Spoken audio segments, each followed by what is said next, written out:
If I got to go to college, oh my goodness. I like discovering new things. You get to see what works for you and what doesn't.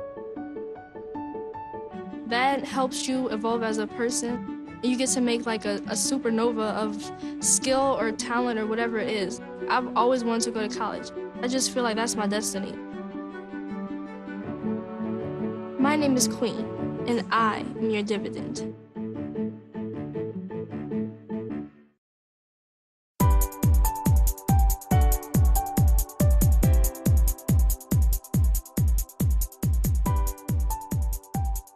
Good afternoon, everybody. Good. My name is Anthony Williams, and I have the pleasure tonight of being the MC for the event. So I have a very interesting job. My job is to kind of walk you through the program, keep you entertained, but also to kind of let you know what's going on here in the community and to let you know what's to come next. So, a few housekeeping things that we ask of our guests here in Ward 7 is, first and foremost, for each of our presenters, we want you to welcome them the way that we do here in Ward 7. We want you to welcome them. Secondly, we want you to listen with an open mind and, more importantly, with an open heart. That's very important. So we want you all to listen with an open mind and an open heart.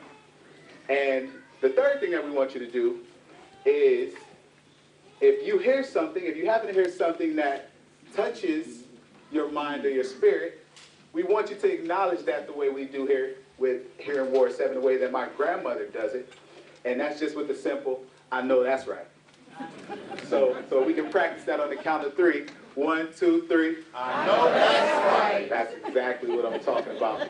I would like to call up my good friend here, because one of the things that we do here in Ward 7 is we like to begin anything here with Ward 7. We know that the spiritual aspect to any event is the most important part. So I want to bring up Minister Deontay Lavender.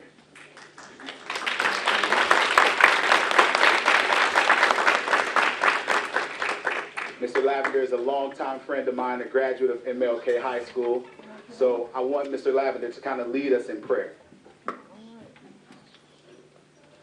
All right, out of respect of anyone who is not Christian in the building, let's just have a moment of silence really quick.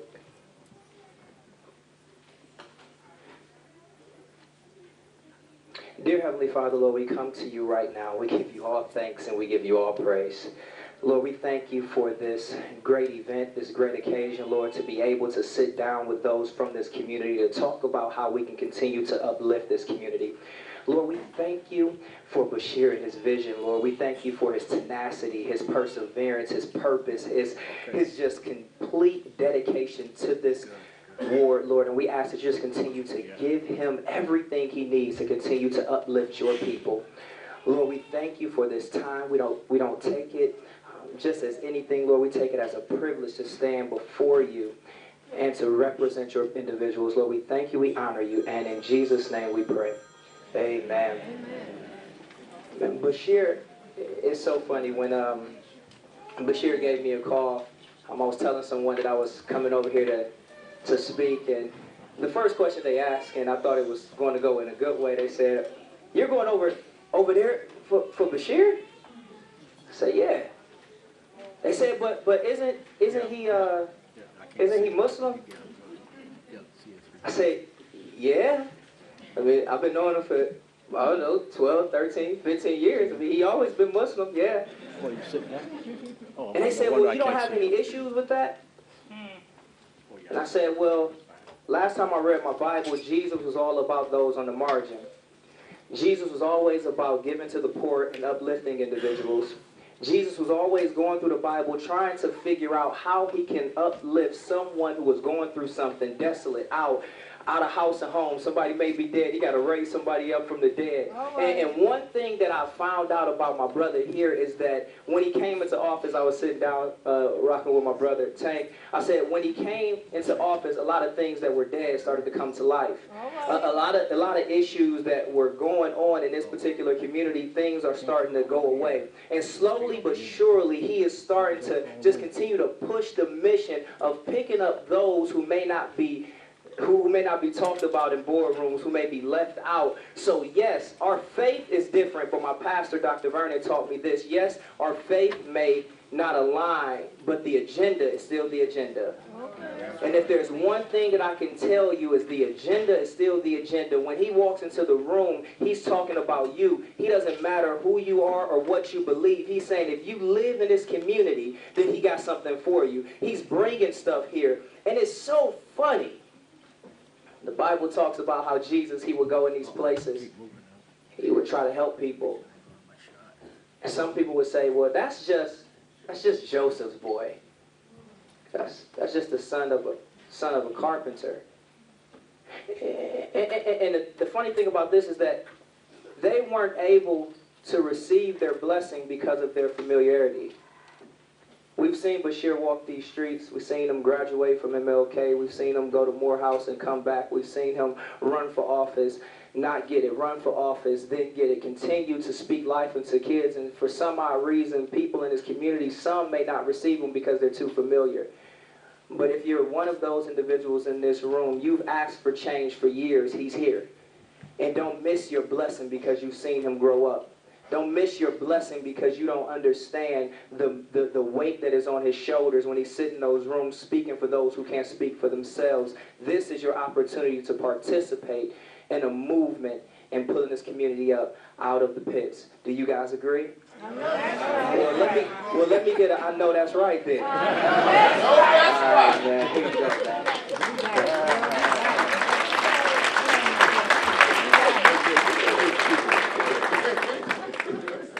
Again, another round of applause for Minister Deontay Lavender. Minister Lavender, he says something very important, and that is the agenda is still the agenda. And throughout this night, you'll hear from people that are dedicated to the agenda of Councilman Bashir Jones. And dedication to that agenda is having people from all walks of life, people that, as the minister said, may not be talked about in the boardroom, to those that are leading in the boardroom. That coalition is very important because we need people from every aspect of life to advocate for those who cannot advocate for themselves. And we have that here for you tonight. The first person that we'll bring up is Mr. Jeff Epstein, who is the director of Midtown, to say a few words to you. Mr. Epstein. Thank you very much, and thanks for the invitation to come speak. As I said, I'm the director of Midtown Cleveland. We're fortunate to be working with Councilman Jones in parts of Ward 7, south of Chester at Asiatown, and wanted to come in and just talk a little bit about some of the work we've been doing in the last year, some of what's coming up, and how many of you could get involved in helping our work. A couple of projects that we talked about when we were here last year that are open now that hopefully many of you in Ward 7 are benefiting from. The UH Rainbow Center at 59th and Euclid, which has been an incredible success, innovative pediatric and prenatal care for the community. They've been so busy in there, they're banging on me, we need more parking, which is a good problem, I think, for them to have in terms of the health care they're providing in the community. And right next door, down the street rather, the Digital C Midtown Tech Hive. Anybody been to the Tech Hive? Small handful, and I see Adam back there from Digital C. This is a really amazing facility. We opened this up last year. It's co-working, it's community education, it's digital literacy. When we opened it up, we wanted it to be the most diverse co-working shared office space in the city. And I think it really is becoming that. It's a great place to network. We've got a coffee shop that opened up in there, Midtown Cafe Fix. So a tremendous place to check out at 69th and Euclid if you haven't been there. And the Days Market, I know everybody's been to the Days Market, right? Hopefully you're enjoying this facility, which is really, I think it's the nicest grocery store in the city. If you set aside the Heinen's with the big dome downtown for shopping, for everything, it's really phenomenal. It's been jammed since it opened. Some of you may not know, one of the really things that excites us the most about this market is the collaboration that we've had with university hospitals, with the Cleveland Food Bank and others to create a teaching kitchen inside this facility. So there are classes, cooking on a budget, healthy cooking with your kids that you can take in this classroom. It's free, it's in the corner of the store. There's some flyers outside with the schedule, but I encourage you to check that out and take advantage of this. Really cool things can happen when we have healthcare right next to fresh and healthy food in our community. So really excited about that. Some of the other stuff we've been walking on, little things you may or may not have noticed. We got walk signals put in across Chester, and we're really looking now with UH and Dave's and these other things about the experience of walking to these places. How do we make that feel more comfortable for crossing Chester? We're going to be looking in the next year other ways that we can try to make these connections better. We're doing a lot of work in the Asiatown community as well. And some of our friends and partners from Asiatown are here today as well. Through work with the community, we're going to be putting up little blade signs to kind of mark that neighborhood a little bit more in 6 or 7 different languages. These are going to be going up this spring, and hopefully you'll all be able to check those out and come and visit Asiatown for the Asian Festival in May, if not sooner. Remarkable piece of the diversity that's in Ward 7. We're also, we've got a lot more visitors coming into Ward 7 and coming into Midtown.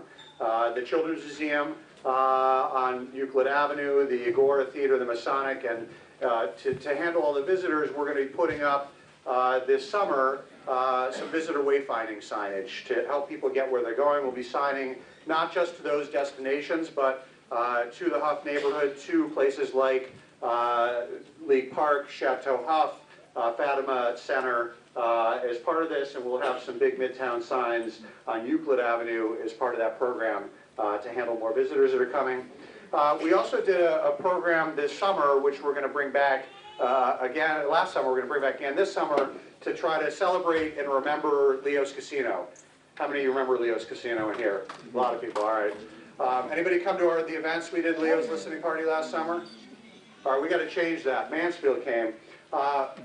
We've been working with a bunch of community residents from the neighborhood, and if you want to help out with us, you can see me or Joyce from my team in the back afterwards to celebrate and remember Leo's. So we have what we call the Leo's listening party at East 75th on Ron Fuqua's front porch last summer. We had live music, we had a DJ, people told stories. We're going to do 4 concerts like this summer. Just to come out and remember, and hopefully ultimately it leads to something that could really commemorate and bring back this important piece of musical tradition and history in the neighborhood. We're also working to try to support hiring. We did a hiring fair for Dave's. We're going to do a hiring fair for the Hilton True that's going to open up this summer, trying to work really to create and connect job opportunities for residents in the community to connect with the growing employers in the neighborhood.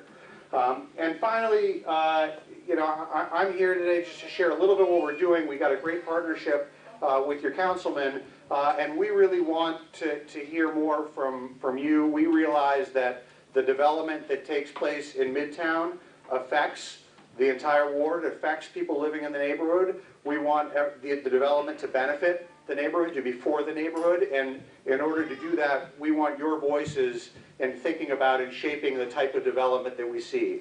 So to do that, we want to share information. We want to engage you in the process. So I put our website up here. I put my phone number up here. We would love to hear from you. We would love to share information with you. We would love for you to come out to events. We're trying to get feedback so we can work and partner with you. We've also got a couple events coming up, a community cleanup in May. We do a kickball tournament with League Park. We did it last summer. We'd love to have more residents engaged with that. So that's all I've got. Thank you very much, and thanks to the council.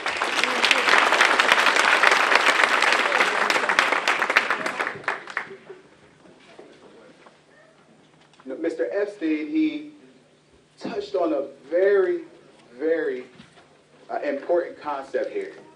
And that concept was partnership. So I want to, again, acknowledge that in the way that we do here in Ward 7 with, I know that's right. I know that's right.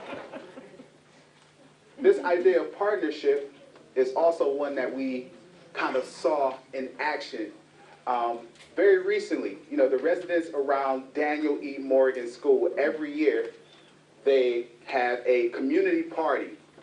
And the councilman and I, we had a chance to attend that party this year. And while we were there, one of the residents who was in a wheelchair kind of pulled the councilman to the side, and he talked about the difficulties that not only he was having with his wheelchair that wasn't working, but that also one of his neighbors had not left their apartment in months because they did not have working wheelchairs. And so, you know, of course, the councilman, like he does, he went right to action. And the very next day, we were in the car, and the councilman reached out to a company, MedWish, you know, and they got back to the councilman immediately. And the partnership that was formed, it made a difference immediately.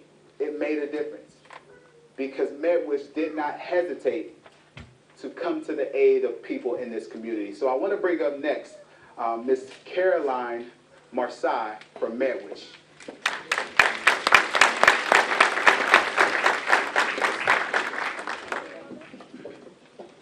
Good afternoon, everyone, and thank you so much, Councilman Jones, for this invitation, for having us here. Tonight I'm here with our Humanitarian Aid Program Manager, Jennifer Buck, as well. So for those of you who don't already know about MedWish, we are a nonprofit organization that recovers and repurposes usable medical supplies and equipment from individuals and local hospitals. And what we do with that is we provide humanitarian aid support to countries in need. We have a dual mission. We save the environment, but we also save lives and touch lives all over the world. So for the past 25 years, we have positioned ourselves as one of the most important medical surplus recovery organizations in the nation. And we have been recognized for our long-lasting relationships and also for our high standards when we do the humanitarian type of work that we do. So something that's very exciting of what we're going to be doing right now with this partnership is that we're going to be acknowledging the need that currently exists in our own backyard. And that's something that we're very, very excited about. And I actually remember the first time that Councilman Jones visited MedWish, if I may share this story, he got very emotional when he saw the supplies and when he saw the equipment located in our world headquarters here in Midtown Cleveland. And I know what he saw. He saw an opportunity, a huge opportunity to be able to help our local community right here in our own backyard. So it is my pleasure to announce that we have launched a domestic giving program that will allow us to provide durable medical supplies and equipment to vulnerable populations right here in Cleveland and in Northeast Ohio.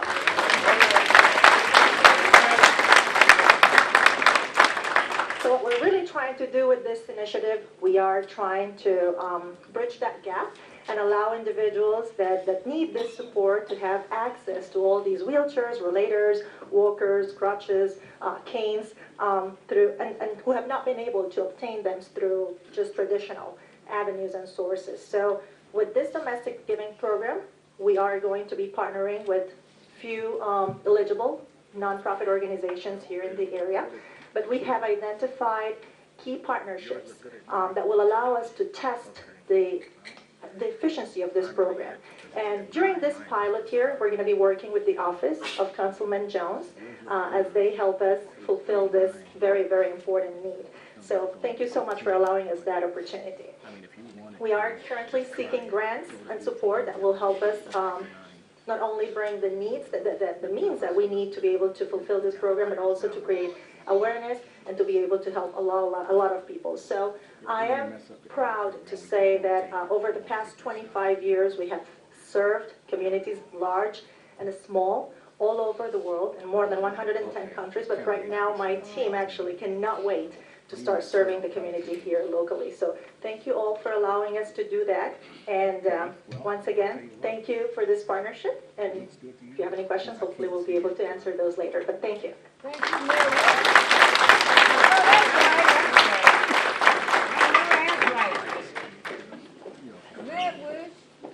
Yes, ma'am. Say it again. Mayor Mayor Wish. Wish. That's right. That's right. You know, and again, I want to stress the importance of what it means to really come to someone's aid. Come on, sir. See, I you want talking to now. express the importance of that. That's right. You know, when somebody, it could be something very as simple to us as a kind word. It could be something as simple to MedWish, who specializes in what they do. A wheelchair for them is something that they see every day. But when that is given, as Ms. Marsai said, when you give that, you can change the trajectory of somebody's life. Yes. Just by a very simple act of giving. So we cannot stress enough how important it is for us to be giving. When we talk about a coalition in a community, that's the very definition of what we are striving to do. So the next person that I want to bring up, and for all of those that are just joining us, again, my name is Anthony Williams, and we want to welcome you to this first State of the Ward address that Councilman Jones is hosting. And this next individual that I want to bring up, Mr. Dennis Burnside, is the president of Juniper Solutions. So I'd like to have Mr. Burnside come up.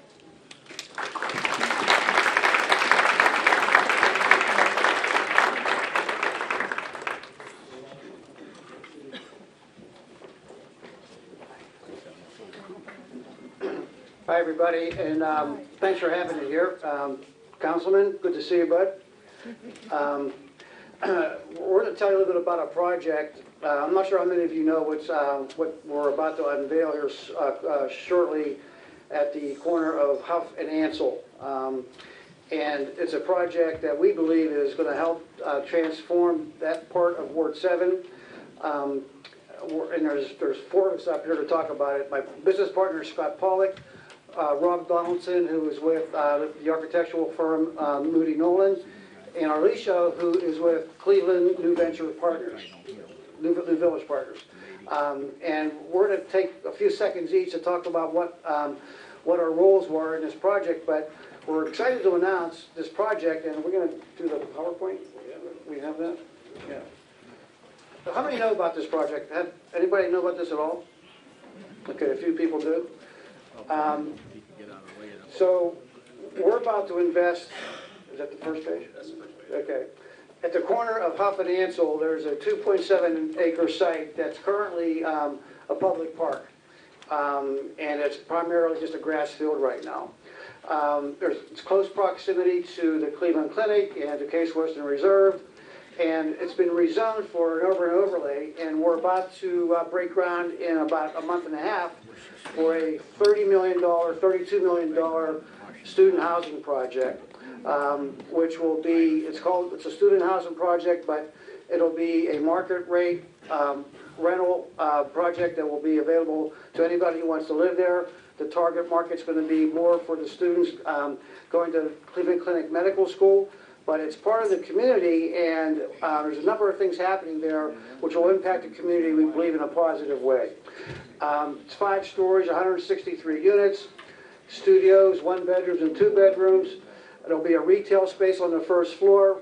We're working with the councilman on determining what exactly that's going to look like in terms of maybe someone from the community wants to open a coffee shop or do something there that will serve the community and our residents. We're using a combination of community park and land bank parcels. Scott and I are part of a larger company called Signet, and we'll talk a little bit about that in a second. And our next door neighbor is Citizens Academy, and I know Alan is here someplace. Is he back here? There he is. Alan Raskamp, who is the CEO of Citizens. And we're going to provide a lot of community access to this project. So we're going to show you some pictures so you get a better idea of what this is. But I want Scott to take 1 second and explain how this whole thing came to be.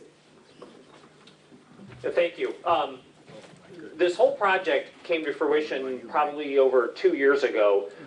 We have some relationships with the folks at the Cleveland Clinic, and in some discussions with them, we realized that there was a drastic need for student housing, and it's special student housing. It's not also just their college students and residents, but they have kids that come over from all over the country, and they were having a hard time finding housing solutions. And the problem was that they couldn't find anything close to the clinic that was walkable and pedestrian friendly that was really important to the students. So they asked us to find a site and develop this project where their students could interact with the community, have a great first impression of Cleveland, and be close to where they work and live. So that's really how the project came to fruition. We did focus groups and studies with the students, and they basically told us what they wanted. And one of their issues was also affordability.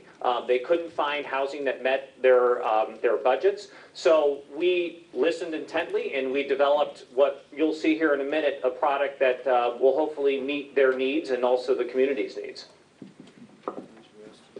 So Rob is with Moody Nolan. They are the architects of the project, and I'll let Rob talk about the specifics of the project. Thank you.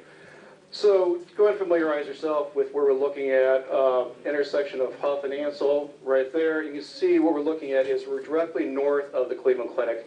So the new health education campus, a multitude of students coming to that site as well. You also have the Moltz Performing Arts Center, which is getting a major renovation and addition performed to on it. But also a stone's throw away from Case Western Reserve University. Looking right over the top of Mount Sinai's former hospital site.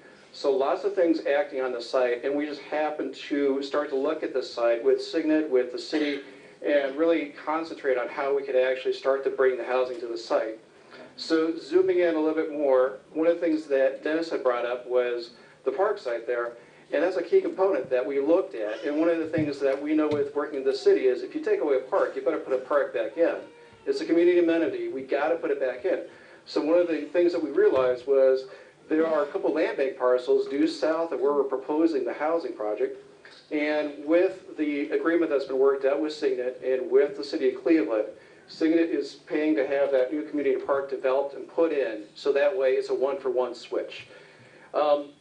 A few other things that we have going on there, we're paying really close attention to the context of the site. We see a lot of things that are going on. We've been trying to go ahead and look at how we can take away the retaining wall that's there on Ansel. We know that we want to make it more pedestrian friendly. We don't want to make it so people feel intimidated walking past our project. So one of the items on there is the proposed public park. This is the plan that has been developed by the city of Cleveland. It will actually be put out for design, we'll put out for bids, and it will be constructed in tandem with our project. So when our project opens, this project will open up as well. And right now, if anybody's been by that park, it's nothing more than a baseball diamond right now. It's seen some better days. But with that, what we're looking at doing here is we're putting in a nice play field, looking at splash pads, looking at upgraded playground equipment, so really making sure that we pay attention to what the needs are here. We're listening to the city, and we're going to be working with them to make sure this gets implemented. So the design concept, to be honest with you, I don't even know if Dennis has seen this yet. So this is hot off the presses, and what we're looking to do is we're working with a few different factors on the site. Key of most is bringing the building up to the site. We want to make sure that nobody sees the parking when they're driving past this building. It's all about making sure that we're activating the streetscape. We also are looking at a couple of easements. That's just stuff that you have to do when you look at site plans. So by doing that, we're bringing the building as close as we can to Huff and Ansel to activate that street edge. And this is what we're looking at right now. So we're looking at something that has a lot of masonry. We've been studying a lot of the historic apartments, walk-up apartments throughout the neighborhood. We've been also looking at the stone that's over at Case Western Reserve.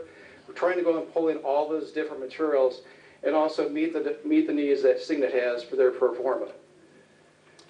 We're also trying to make sure that we activate that corner. That corner is going to be the heart of the building. We want to put that part right there in the heart of the community. So that way we put the main entrance there. You have that retail component there. You have the lounge space there. All those great things you put right there at the corner, we activate that corner.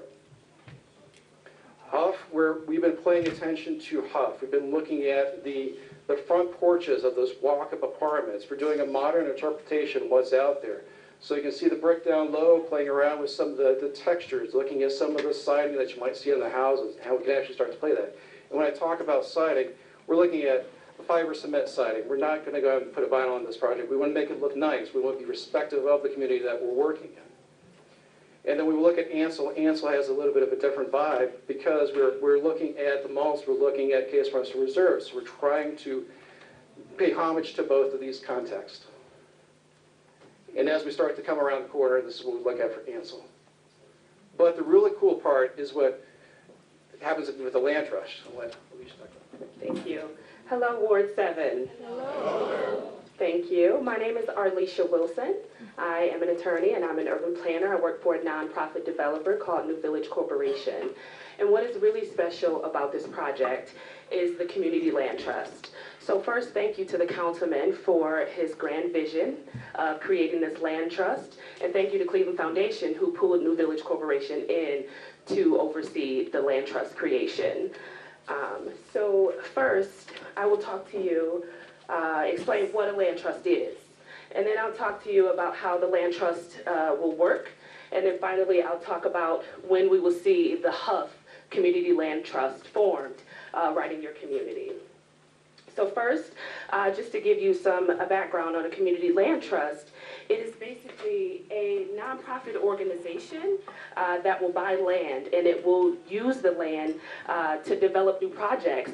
It will sell that land to a developer, and the developer will only own the building, but the land trust will continue to own the land so that the land trust can control the future of that particular piece of land. And that is done using a ground lease where the developer earns the right to develop using that ground lease. I like that. So now to talk about how the Community Land Trust will work. You first begin with your starting point, which is where we are. We have the conception, we have the idea that we want to create this land trust, and then we have to secure buy-in, which is why I'm here talking to you tonight to let you know about this land trust so that you can be well aware of what's coming in your community and how you can contribute your input to this process. So the process will involve a feasibility study. We've brought in consultants who are national consultants who are experts in creating land trusts, and they're going to help us to think through the process of this land trust. They're going to help us think through the feasibility as far as the business planning goes, and we're going to make sure that we're planning for a future that is very bright for this land trust so that it can sustain itself and not be a financial burden. And then finally, I'll touch on when will we see this land trust form. Our experts are telling us that it will take around 18 to 24 months, but with the councilman behind this, I think it'll be done very much quicker than that time frame. The process will begin April 3rd. We're flying the consultants out to help us to start to think about putting this land trust together. And again, it'll be convened by New Village Corporation, which is the organization that I'm here representing tonight, and also Burlington Associates. So stay tuned. We really hope to have you all engaged in this process. And I'll leave you with this quote. This quote is from John Davis, who is our consultant, our expert on this land trust matter. And what he says is, it was not enough for the Community Land Trust simply to act as the watchful steward for resources. The Community Land Trust had an affirmative obligation to use and develop its assets for the primary benefit of individuals who were socially and economically disadvantaged. Persons excluded from the economic and political mainstream are assumed to have the first claim over the Community Land Trust resources. And so the point of that quote is to help you all understand that as the community, this land trust belongs to you. So I'll leave my cards on the table. If you have questions or if you're interested in being involved, please reach out to me. Thank you. I know that's right. So that was a lot to absorb in a short period of time. So hopefully, if you have any questions, you can see Arlisha, Rob, Scar, myself after this meeting. But I will tell you, this was truly a team effort. We're not at the finish line yet, but we're getting close. And I will tell you that Councilman Jones, we happened to meet kind of somewhat haphazardly, and when we talked to him about this project, he just was all over us, and in a very enthusiastic way. I get texts and calls from him 24/7 now, which is sometimes good, sometimes not so good. But I will tell you, Minister Lavender talked about his passion when he made his opening comments. This guy has a tremendous amount of passion, and I don't think we'd have had this project at our fingertips if it wasn't for Councilman Jones. So we can't thank you enough, Councilman, and thank you.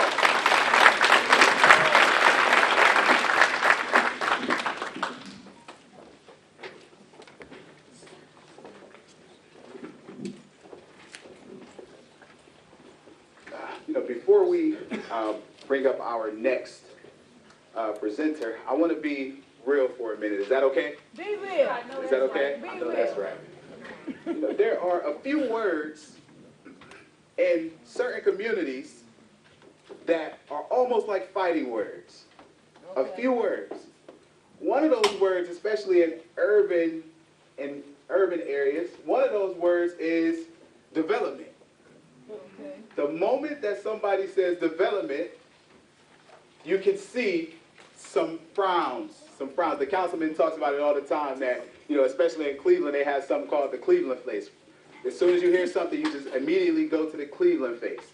And that face is just a straight look like, what is being said to me right now. So development is always a tough concept because in urban areas, we have become accustomed to people coming into the community and taking the things that they need and leaving without doing anything for the community. Yes. We have become accustomed to that. Speak to. But the good thing about what Councilman Jones has done and what Mr. Burnside and the group that he leads is that not only have they come in and talk about developing land, but they have not forgotten about developing the people. All right. Each part of all of these development projects has a portion of those projects that are allocated specifically to developing the people. And that's very important because you cannot develop a land without developing its people. That's impossible. We cannot do that.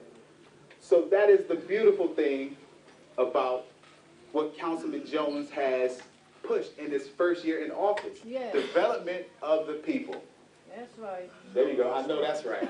I know that's right. So before I bring up this next person, there was a movie filmed here in Cleveland, and that movie was called The Antoine Fisher Story. And that movie was filmed on the site that I was very familiar with growing up. It was a big building, and that building was called the Alhambra Building. But if you are from the community, you know that I didn't even realize that it was called Alhambra until I was a grown man. Because everybody that lived in the community called it El Hammer. So that's what we thought the building was actually called. It was called the El Hammer Building. So I didn't learn that until I became an adult.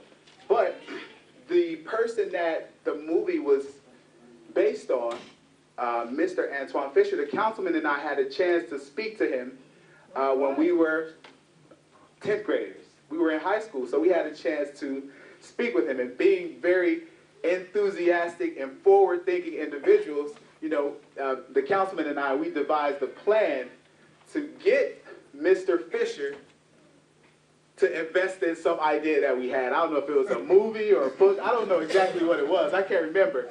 But, we have, individuals here, Miss Roberts, Mr. Roberts. We were kind of raised with the spirit of seizing the moment. That is the mindset that we had. So we met with Mr. Fisher, and he talked to us a little bit about the book and about the movie and about the filmings and about the opportunity. And we listened, but the very next thing that we did was we started trying to pitch our idea. And he said, whoa.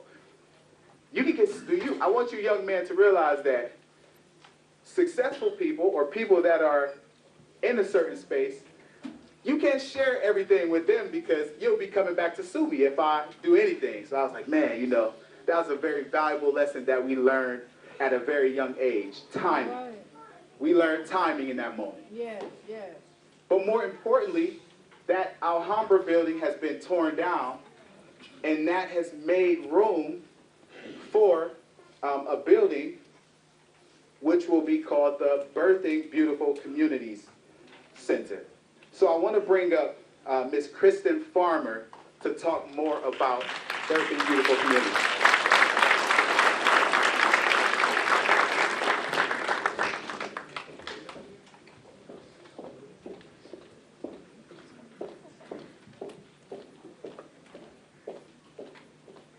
Thank you. That was a pretty long walk.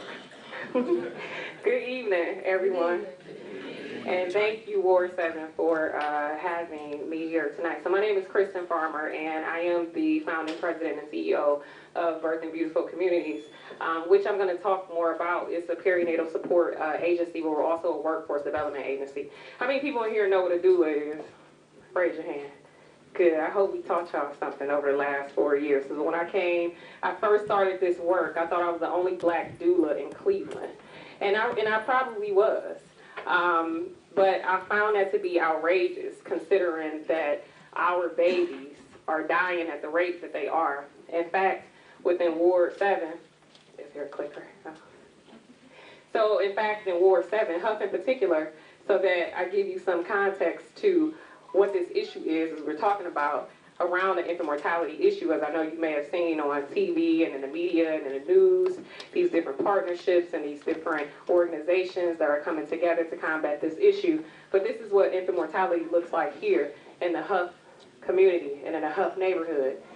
And 5.8, that's the national rate. So we have babies that are dying in upwards of 4 times that amount of the national rate. And Cleveland and Cuyahoga County is actually leading the state's numbers in infant mortality. So Ohio is one of the worst states in the country. In fact, we're at the bottom of the list, 48, which means that we're the second worst state in the nation for infant mortality. Now, infant mortality is leading, or we're leading that, because of prematurity. How many people in here know someone who has had a premature birth? If not your own. That's a lot of people.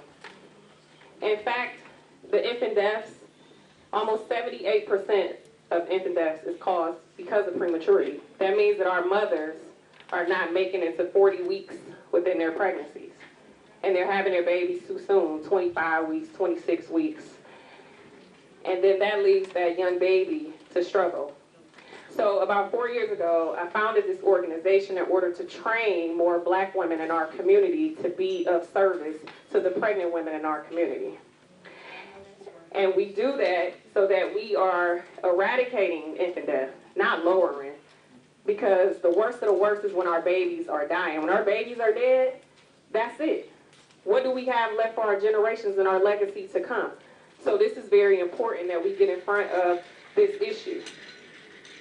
So I talked a lot about what we do. So not only do we provide the direct service, I have a team of 17 men and women who are on the streets every day with the moms, who are in the doctor's appointments, who are at JFS, juvenile court, with our moms, supporting them in any way that they need to. And we have a fatherhood program as well. So we provide direct service, the immediate and direct services that families need, but we know that that's not the end all to be all, because this is a structural issue. It's systemic. So we have to get to the root of the cause of that, and that's what we call structural racism in every facet. Mass incarceration, all of these issues that impact the mother, because why? The mothers are stressed. That's why they aren't making it to 40 weeks in pregnancy, because the chronic toxic stress. And how do we know that? We formed our own research arm of work where we are internally doing the research, because black women should be researching black women. And so we are then providing the platform for us to get to the root of what the issue truly is within our community, but we already know what it is. So we're taking the data, so we're putting it on paper and publishing it for the world to see. Now, I just got back with my team from Paris, France. First time I've ever been out of the country, to present at the International Convention of Psychological Sciences, to tell people on an international level what structural racism is doing to our babies here in Cleveland, in particular in the Huff neighborhood. Because we have to hold systems accountable, and that's the other side of our work. It's not just about the direct service and providing those needs and those resources and opportunities to those families. Again, it's also about holding systems accountable. So that's my day-to-day job. I spend a lot of time within the government systems and shaping policies and doing a lot of finger pointing and say, hey, you need to change this because our babies are dying because of it. And we're not going for it. I know that's right. So we do offer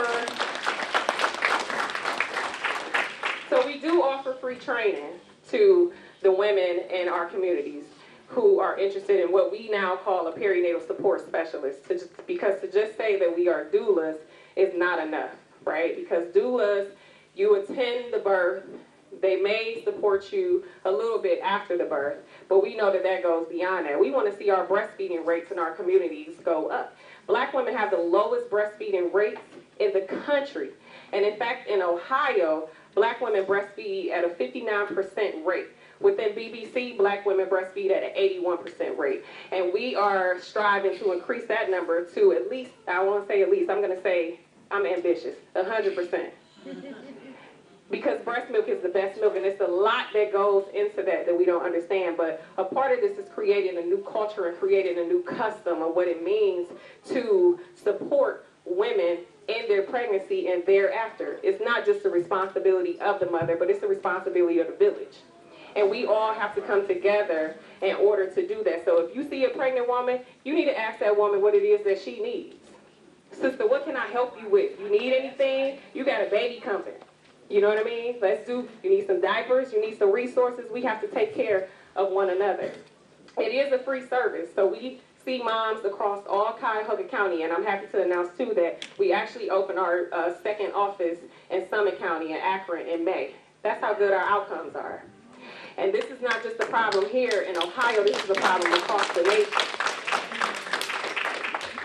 So the other thing I want to talk about, because this is available to Ward 7 and other residents, but I'm speaking specifically to Ward 7 residents today, is the baby bank.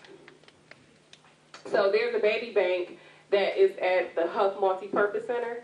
Thank you, Councilman Jones, for making that space available, and Shayna Roberts, who has been amazing in helping my team to facilitate that. But it is open already.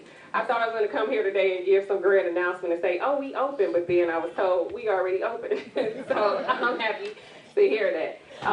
So you can access those items, and what's in there is all of the items that you may need, from maternity clothes to baby clothes, diapers, wipes, all type of resources and things that we have there that's available for free. Now, if you are one of our clients, then you would go through the normal process to get items from the baby bank. But if you are not a client and you need access to those items, then come to the Huff Multi-Purpose Center on Monday, Tuesdays, and Fridays from 11 a.m. to 2 p.m. And we'll do an intake process that's painless, because we don't believe in all of this paperwork and nonsense. You got to give an arm and both of your legs to get something for free. I know that's right. To come in to get the resources that you or your family member may need. But if at all, please bring that expecting mom and that expecting dad into our offices so that we can then start to form a relationship with them, because we spend in the upwards of 80 weeks with the families. That's a long time. That's over a year.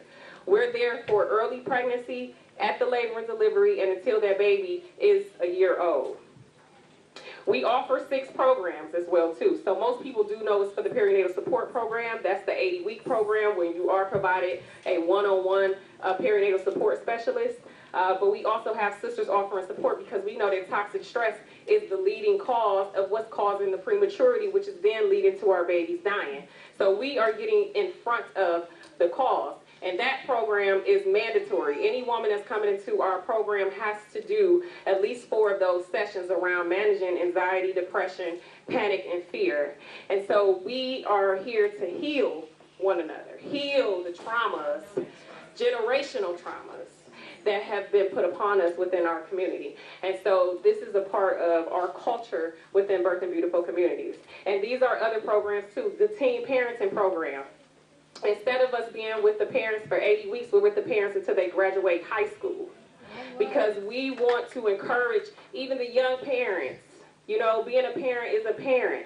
And people shun you and they look down on you, but not in our doors. We're going to help you to finish that high school diploma so that you can make a way for the family that you have now created.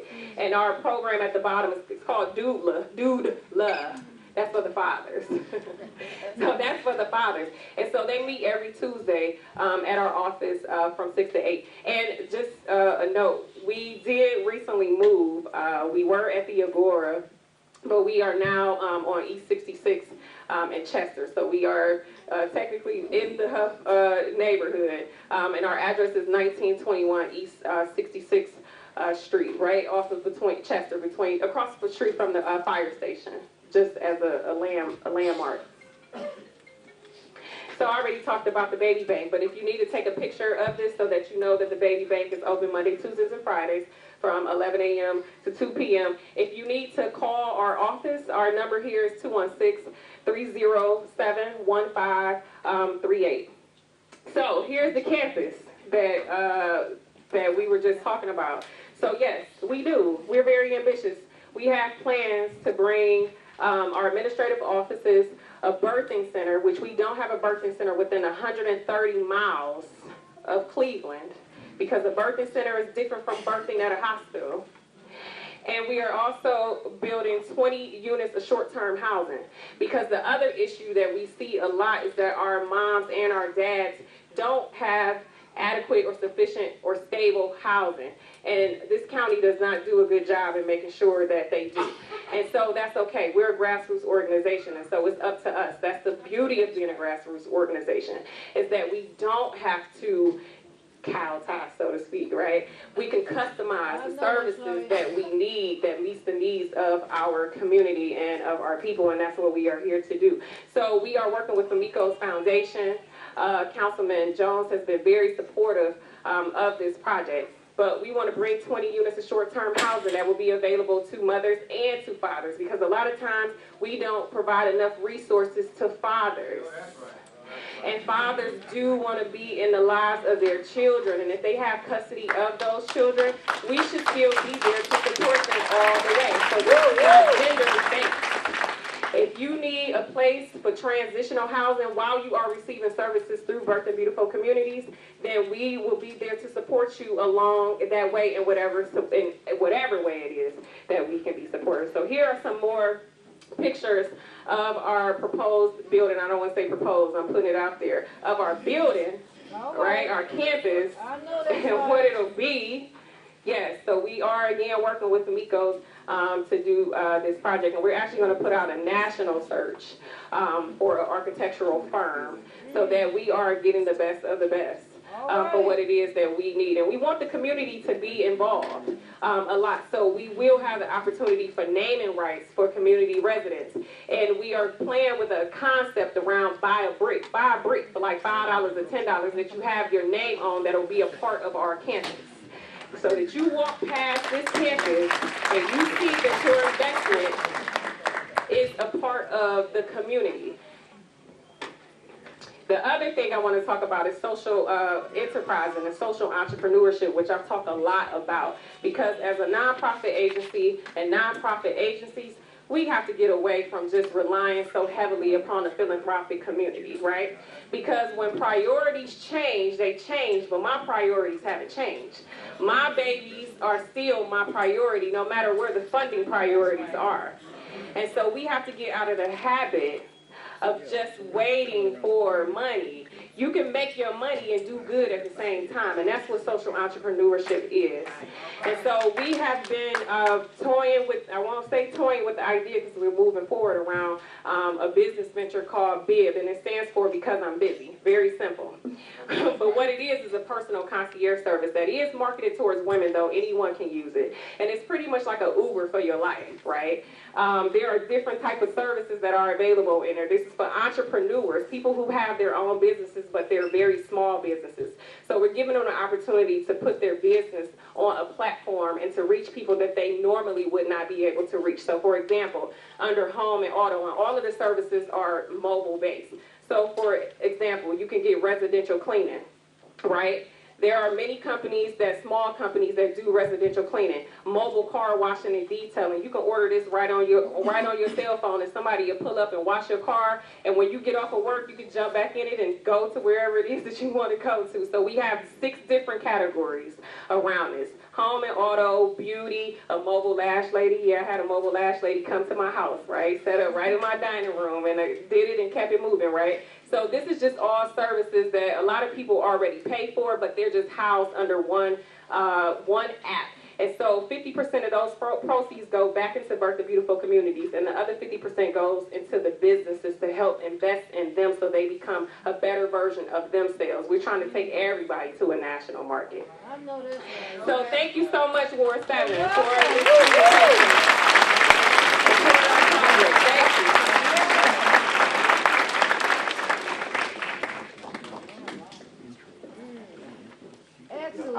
I heard so much good stuff from Ms. Farmer that I can't go to anything specifically, but I'll just say, Ms. Farmer, I know that's right. Off the chain. I know that's right. I know that's right. And again, that's just a testament to Councilman Jones identifying those individuals that don't just talk the talk. The individuals that you see as a part of the councilman's staff are people that produce. And so as the councilman talks, I'm sure that he'll talk about the numbers. He'll talk about the evidence that what he has done in his first year is working. The number of people fed, the number of developers that are looking to do things here in the ward. But there are two things in this society that we have yet to figure out a test on how to measure those things. We have not figured out a way to test or to measure energy, and we have not figured out a test to measure motivation. You know, I heard a joke from a comedian, and he said that he was he was unmotivated when he went to school, so he was looking out the window in math class. He looked out the window for 20 minutes, and he's been behind in math ever since. He's been behind ever since. Okay. So it is very critical to have individuals that can do something that we cannot test. Putting individuals in leadership positions like Mr. Jones, like the councilman, that can go into the community and motivate young men that other people have not been able to reach. That can motivate young women that people have not been able to reach.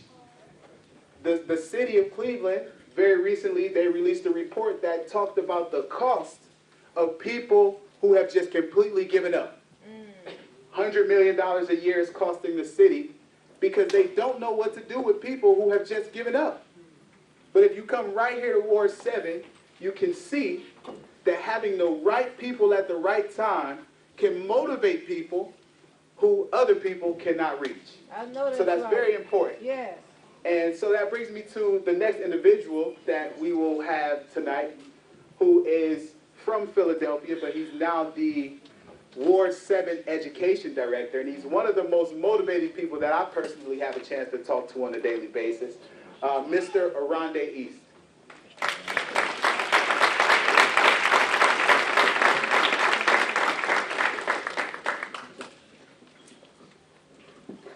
Many are called, but a few are chosen. So I'm happy to see everyone here today. If not you, then who? And if not now, then when? So I want to introduce myself quicker. Okay. I taught in the school district of Philadelphia for over 11 years. I also started and facilitated after-school programs and summer programs for young men and women in our community. And because of my accomplishments, I was able to increase their standardized test scores from reading and doing math below grade level, and not just getting on grade level, but scoring above grade level. So much so that I was investigated for possibly cheating on the standardized test. Okay. They asked the students to retake the test, and they had the same score, so I proved my point. I know that's right.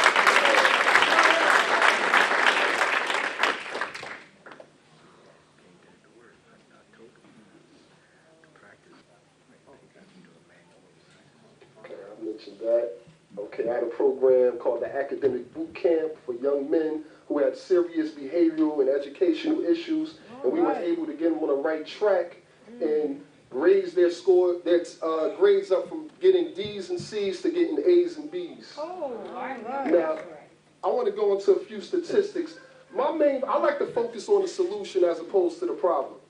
Okay. See, everybody in this room pretty much knows the problems that our community is facing in terms of low levels of education, joblessness, homelessness, poverty, an array of issues. But so I'm a breeze by the problem so I can put more time and attention into the solution.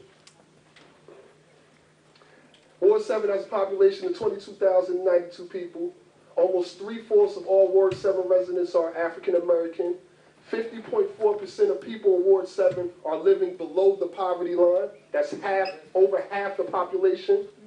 1/3 of the people in Ward 7 do not have a high school diploma. The teen birth rate in Ward 7 is 58.0%, which is more than half, and compared to Cleveland's teen birth rate of 54.8%. So we need to do some work. I appreciate these development corporations and the expansion of Cleveland Clinic and many institutions in our community, but if we don't have an educated population, then we won't have a place in these institutions. So important that we... I know that's right. It's important that we not just educate our children, but we also put time in educating our parents, because they are our children's first teachers. I know that's right. All right. I want to discuss some issues concerning the high levels of lead in Ward 7 briefly. Out of 372 kindergartners tested for lead in the Huff Elementary School District over 3 years, 32.5% of the children were confirmed for EBLL, and that's elevated blood lead level. So that means that more than 1/3 of the students tested in the Huff Cleveland Metropolitan School District, 1/3 of the kindergartners were tested to have lead in their blood. Out of 172 kindergartners tested for lead in the St. Clair Superior Elementary Schools for 3 years, 36.2% of the children were confirmed for EBLL. And what is the issue? What is the consequences of having high blood levels inside of your bloodstream? Everything from low test scores to violence in children to mental health can be connected to this lead exposure. So we have to do something about this issue. There's a movement currently taking place to repaint and to modernize our homes so our children who are exposed to lead, who may be eating these paint chips that have lead in them, won't have lead inside of their system. Cleveland is the most economically distressed large city in the United States. 75% of the residents live in zip codes with high rates of poverty, low levels of education, joblessness, and vacant housing. I mentioned that. 47% of adults in Cuyahoga County read at a 7th grade level or below. That is a state of emergency. We have to do better. Yes, it is. More than 85% of the students starting kindergarten in Ward 7 failed the kindergarten readiness assessment test. So many of the schools in our district in Ward 7 and in the entire city have to do better. If students are moving into the 1st grade out of kindergarten, it's obvious that they are unprepared for elementary school, causing the teachers to have to practice something that we all dislike called social promotion. That means moving students up the ladder whether they get the information or not. 76% of the 3rd graders tested in October 2014 in Ward 7 are 2 or more grades behind. That means that the majority of the 3rd graders in 2014 in Ward 7 are reading and doing math on a 1st grade level. We're starting a program. We connected with YU. We're having a youth program. We're going to hire a few students from the YU program. But I recently came across the statistics that said none of the 18 high school juniors and seniors students selected to work in the YU program were reading at a 9th grade level. These are juniors and seniors of high school on their way into college. So what is that saying if they do go into college? They're going to end up having to take remedial coursework just to keep up with the rest of the student body. I know that. So that means Unlike many students who may graduate in 4 years, it may take them 6. So that means extra student loans that they have to pay unnecessarily. Wow. Now we're going to gradually move into the solution. I don't like to dwell on the problems because we're all aware of the issues that we face in our community. Now I'm a mathematician, even though science and mathematics is like brothers and sisters. I want to focus on one part of the brain called the frontal lobe or the prefrontal cortex. And it's a reason why I want to mention this particular part of the brain. The prefrontal cortex, according to the Institute of Mental Health, is the part of the brain which does at least 2 things. And I want you to pay attention to this. Its energy, which is limited and measurable, solves abstract problems of which mathematics is at its highest form, or its energy continuously creates defense mechanisms to defend the ego in a society which is hostile to that ego. But it can't do both. So if you have a child being raised in a home, in a dysfunctional home, or a society that is not sympathetic to that child, it's highly likely that that child will have an issue in the development of their prefrontal cortex. Now, what's interesting is that the prefrontal cortex can only form new connections with other parts of the brain up until the age of 25. So at the age of 25, the prefrontal cortex stops its development. So we have to get them young. Now, the prefrontal cortex, reduced volume and low interconnections with other parts of the brain are observed in people with mental disorders, suicide survivors, those incarcerated, and children exposed to lead poisoning. Studies have found a link between a child's socioeconomic status and the volume and interconnections of their prefrontal cortex. Now, let me give you an example of the prefrontal cortex. Mike's out. Now, imagine your brain is like a forest, and you want to go from one end to the forest to the other end. Now, to go from one end to the forest to the other, you need to create a trail. So if you're a jogger and you're starting out moving through this forest, it's highly likely that you're going to have difficulty because you're going to have branches on the ground, rocks, rubbish, trees that have fallen, all types of different elements that hinder you from making a smooth transition from one end to the forest to the other. What's similar to that is a child that may play video games and watch TV for 4 hours a day. That prefrontal cortex is being conditioned to think in a certain way where things are okay. The prefrontal cortex is being programmed to think in a certain way that it's scattered, it's unfocused. Now, if that child only reads for 15 to 20 minutes a day, that prefrontal cortex is going to kind of stray away from that reading and focus on what it's been used to. So the prefrontal cortex, to bluntly speaking, the prefrontal cortex determines the type of person that you'll be in the future. So a child that's constantly playing video games and watching television will be conditioned, so by the age of 25, he's going to be programmed to think in a certain way. That means that his thoughts or her thoughts will be scattered. This individual most likely will be unfocused compared to that child that may read for 3 to 4 hours a day. Wow. Stress, one's upbringing and environment can all lead to the poor development of the prefrontal cortex. Now, what are the benefits of a prefrontal cortex that have been used in a productive way? Unbelievable heightening of that child's abstract and mathematical intelligence. Sister Fatima. Limitless increase of our creativity in all areas as well as the areas of science, literature, and music. Tremendous increase of our joy of living, our physical energies, and our mental health. One more. Abounding love of adults and children, not only individually, but collectively. these are the benefits of having a prefrontal cortex that's being used in a productive way. So it's essential that you go home and you cut off that television. If your child is in the house playing video games for too long, take that video game away from them and give them a book. We actually connected with the book bank.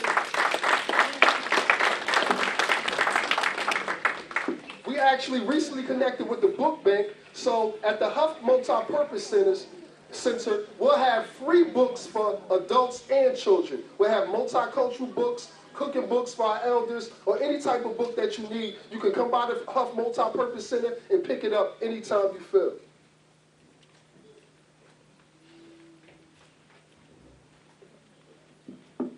How to develop a child's prefrontal cortex. When children's brains are injected continuously with positive reinforcement, high community expectations. See, one of the issues we have in our school system are low expectations for our children. It is a statistical fact that teachers that have high expectations for their children have more productive students. I know that's right. And an enriched history. What do I mean by an enriched history? In the public school system, when we go into the chapter of children of African descent or African American children, their history starts off on a cotton plantation. So it's important that our children know that they had a history before the cotton plantation in which their ancestors brought mathematics, the sciences, reading, and writing to the world. Now, this information has to be taught in an exciting and creative way, or the children will be non-responsive. So it's important as an instructor that you make the information exciting. So, through doing this, it wrested from the prefrontal cortex the necessity for the creation of this defense mechanism. This allows the bulk of the energy to flow uninterruptedly toward the solution of a problem. There's a difference between a boy and a young man. We'll go over the difference later on, but I just need you to look. See what's going on over there. Now, look it over there. Oh, you do? Repeat. Oh, right here.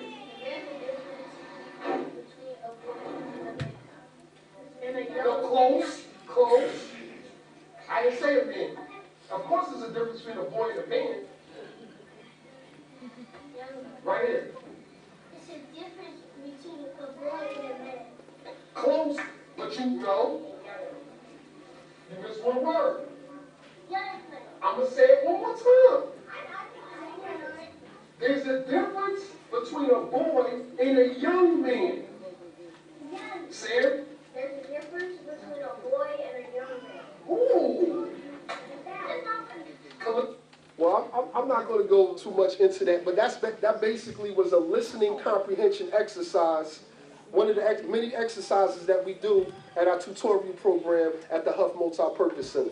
We currently have 19 young men and women that are attending our tutorial program, and we have intensive workshops in mathematical enrichment, reading comprehension development, and self-esteem development. Now, I can't be too long up here. I just got the whisper, so I'm going to briefly go into the solution to the problem. And I think this is the area that everybody wants to hear anyway.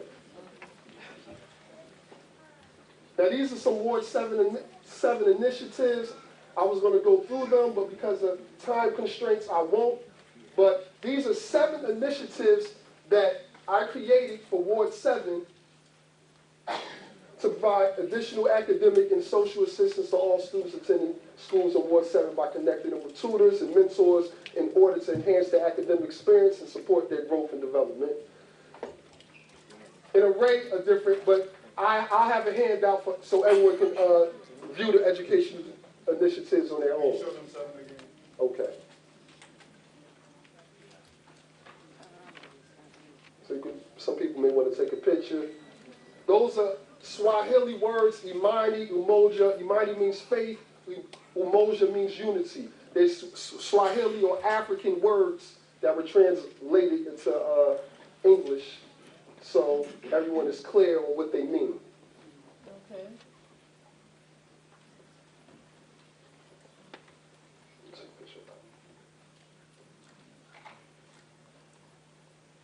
Good job. You rocking and rolling.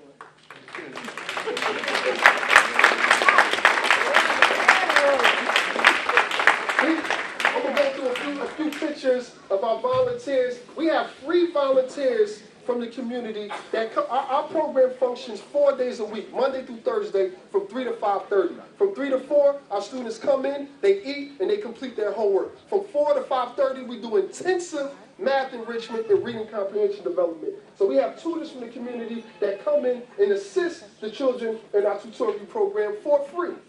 We also recently collaborated with Case Western Reserve, and we also have students from Case Western Reserve Young Writers Organization that comes in and they tutor our children with one-on-one tutoring as well. I know that's right.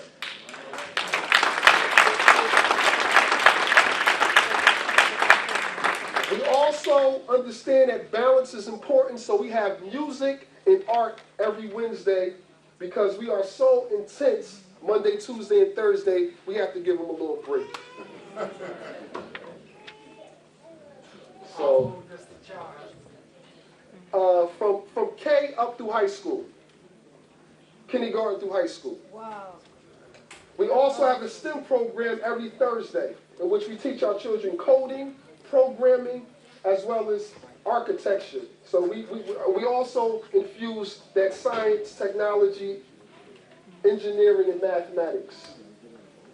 So these are a few. All right. I gotta go.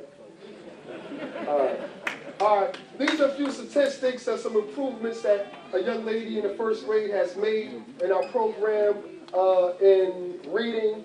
And from December to March, you can see the green represents the correct answers and the red represents the incorrect answers. And she's made dramatic improvement in just 6 weeks from being in our program. This is her math score in December. As you see, she had 9 correct and 11 incorrect. And as you see, in March, she went up to having 12 correct and only 8 incorrect. Wow. All right. So that means you cannot add the 4 plus the 5b because Also plus the 5b plus 4b. correct. It has to be taught in a creative and exciting way. Up this one.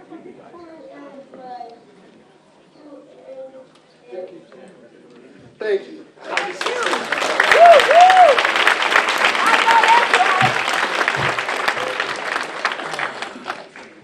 Good job. So you all have done such a phenomenal job. I know it's a little bit warm in here, but you all have done such a phenomenal job that I have decided to make some changes to our housekeeping rules. Is that all right? Okay, good. All right, good. So the first change, as we prepare for the councilman to come up and speak here shortly, is that we make sure that we have all cell phones on vibrate or mute. And the second change that we want to make to our housekeeping rules is that I see a lot of familiar faces, but for those who don't live in the ward, we need you to move towards 7 immediately. I'm sorry, is that too aggressive? I'm sorry. If that's too aggressive, then just think about it, okay? Just think about it. But our next individual that we want to bring up here is Jennifer Johnson. She is the director of Canopy Child Advocacy Center. I'm sorry. She is here. She is here. Okay, all right. So we thought that she actually left, but Ms. Johnson is here, so we want to bring up Ms. Johnson. I can't leave this ward. Thank you for being here tonight. So I'm going to try to make this as quick as possible because I know you guys are waiting to hear Councilman Jones speak, who is far better than I ever will be. So I am the director of the Canopy Child Advocacy Center. I also work for the Domestic Violence and Child Advocacy Center, and Councilman Jones is very vested in serving the populations that we serve and working with us to help us with our initiatives and the things that we work on. So I'm going to breeze through these pretty quickly. For those of you that don't know, domestic violence happens to a lot of people. It happens to 1 in 3 women and 1 in 4 men. in a lifetime. 50% of all female homicides are at the hands of someone who's experienced domestic violence. That's pretty high. So it's definitely something that has some pretty negative outcomes if it's not dealt with. Some of the things that the Domestic Violence and Child Advocacy Center offers are shelters, advocates to help you with the legal system, a helpline, trauma therapy, support groups, and our Ujima project, which is a special education and support group for the African American community. We actually do some stuff with Councilman Jones and some of the centers that we have. We also have some prevention programs and education and training, and we really try to focus on systemic change, because if we don't work on systemic change, we're not going to be able to stop domestic violence. We definitely have a lot of programs that we do that we collaborate with. One of them is engaging men and boys as allies. A lot of times with domestic violence situations, men take the bad rap, and it's not always men, it's sometimes women, and we definitely need to engage them as allies in the situation, because not everyone is somebody that's an abuser. We work with the deaf and hard of hearing. We work with people that are high risk for engaging or being a part of domestic violence. And we also have the Canopy Child Advocacy Center, which is what I am the director of. The Canopy Child Advocacy Center opened in November of 2018. When I met with Councilman Jones, we were not open. We just opened a couple of months ago. Our vision is to focus on having a community where children are safe, families are resilient, and those affected by child abuse are empowered to heal and to thrive. What is the Child Advocacy Center? So, Child Advocacy Centers exist to provide a safe place for when a child has experienced child abuse to be able to get all the services they need. Without a Child Advocacy Center, when a child experiences child abuse, they have to go all over the city to access the services they need, through the hospitals, through sometimes when they have to go to the police stations, when they have to be with, if they want a mental health therapist. So the Child Advocacy Center exists to provide one central place for them to be able to get everything at one time.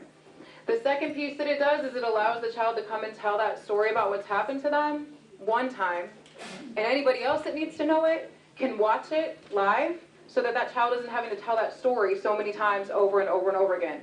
I don't know if you know this, but a child that's experienced child abuse has to tell that story to at least 15 people, and those are just professionals. So if it's 15 professionals, imagine who else it is in your surrounding community, your family members, your aunties, your uncles, grandparents, your church members. So the Child Advocacy Center exists to bring that child to a child-friendly place where they can sit and tell that story one time, and everybody else gets to hear it if they need to, live, based upon a parent consenting. And then they're able to then go and expedite the services they need to put in place to help these kids. These are some of the pieces that are offered. I'm a visual person, so I always like to look at what it looks like without a Child Advocacy Center and with a Child Advocacy Center.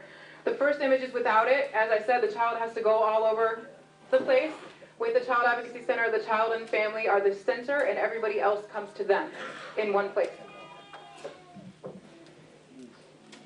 So as this relates to Ward 7, we are located in Ward 7. We're on the corners of East 30th and Payne Avenue. Both Domestic Violence and Child Advocacy Center is there, as well as Canopy. You won't really know it unless you look for it, but we're right off the property. That's done on purpose for the protection of the clients.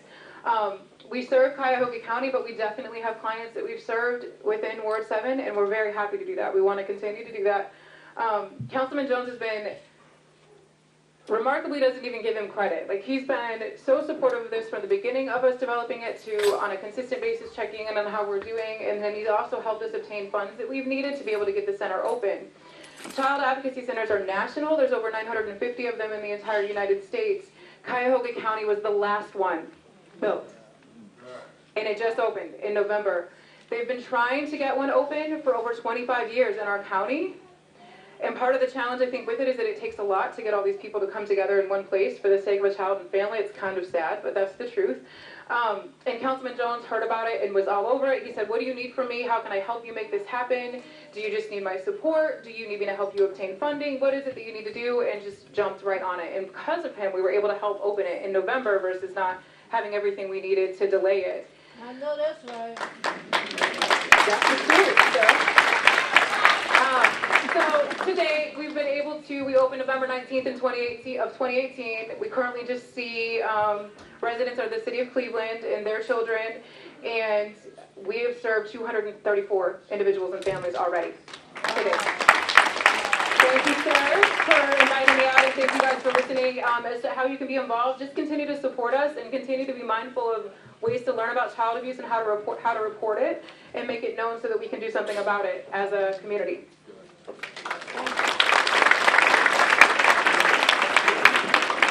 Thank you so much, Ms. Johnson.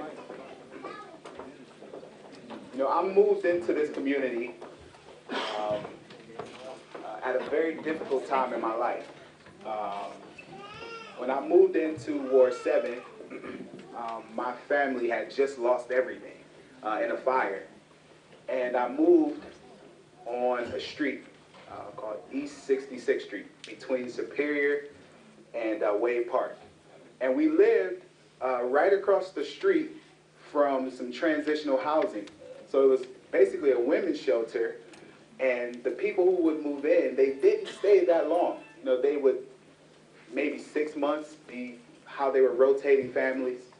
The families would come in, and then they would move. So there would always be new kids in the neighborhood. That was the one thing that we didn't have a lack of, was new kids in the neighborhood. But by the time you got to know them, they were gone.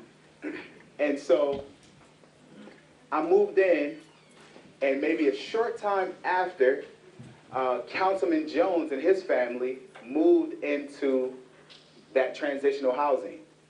And, you know, we had, in the neighborhood, we had nailed up a crate. And we cut the bottom out of it. I know a lot of people are looking very confused right now. That's how we used to play basketball. You know, we nailed up a milk crate, and we cut the bottom out of it, and we put it on the pole. And sometimes people would come by and they would tear it down. But that was our basketball court. And so I kind of consider myself to be a somewhat decent basketball player. And, you know, I made it my mission to kind of go after the kids in the neighborhood on that basketball court. And so when Councilman Jones moved in, he was pretty tall for his age. And the kids in the neighborhood was like, well, we finally got somebody for you. We finally got somebody for you. This guy can play. He has a New York accent. I don't know where he's from, but I know he can play. So, you know, they went to get the councilman, and you know, we were all geared up to play the game, but, you know, there was just something about the councilman's spirit that, you know, from that moment we decided that, that we would be best not playing against each other, but kind of working on the same team. So we've been on the same team ever since. So ladies and gentlemen, I want to bring up Councilman Jones.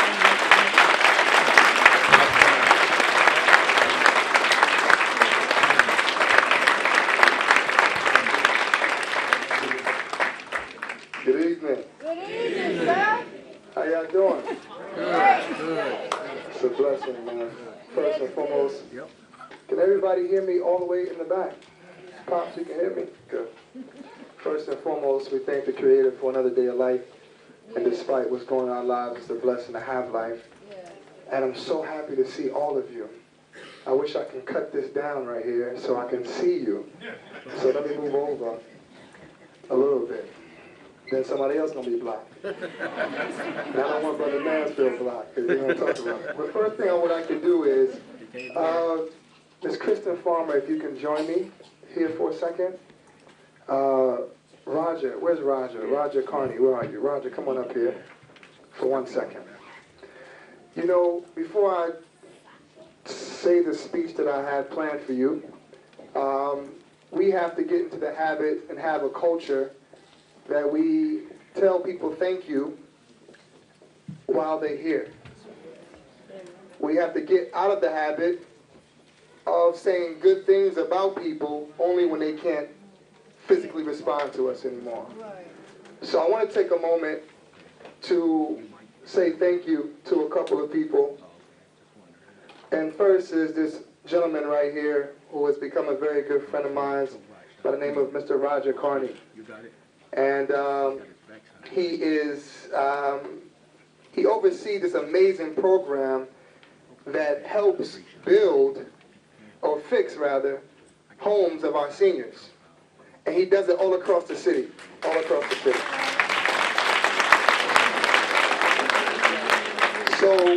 So this here just says, we want to say thank you and recognize, Mr. Carney, your 20 years of faithful and devoted service to Northeast Ohio seniors, overseeing the home repair, tool, loan, and energy services program. We are grateful to you. We are thankful for the work that you're doing for the city and for the citizens of Ward 7. We appreciate you, and we wish you continued success and great health. Make a round of applause for Mr. Carney.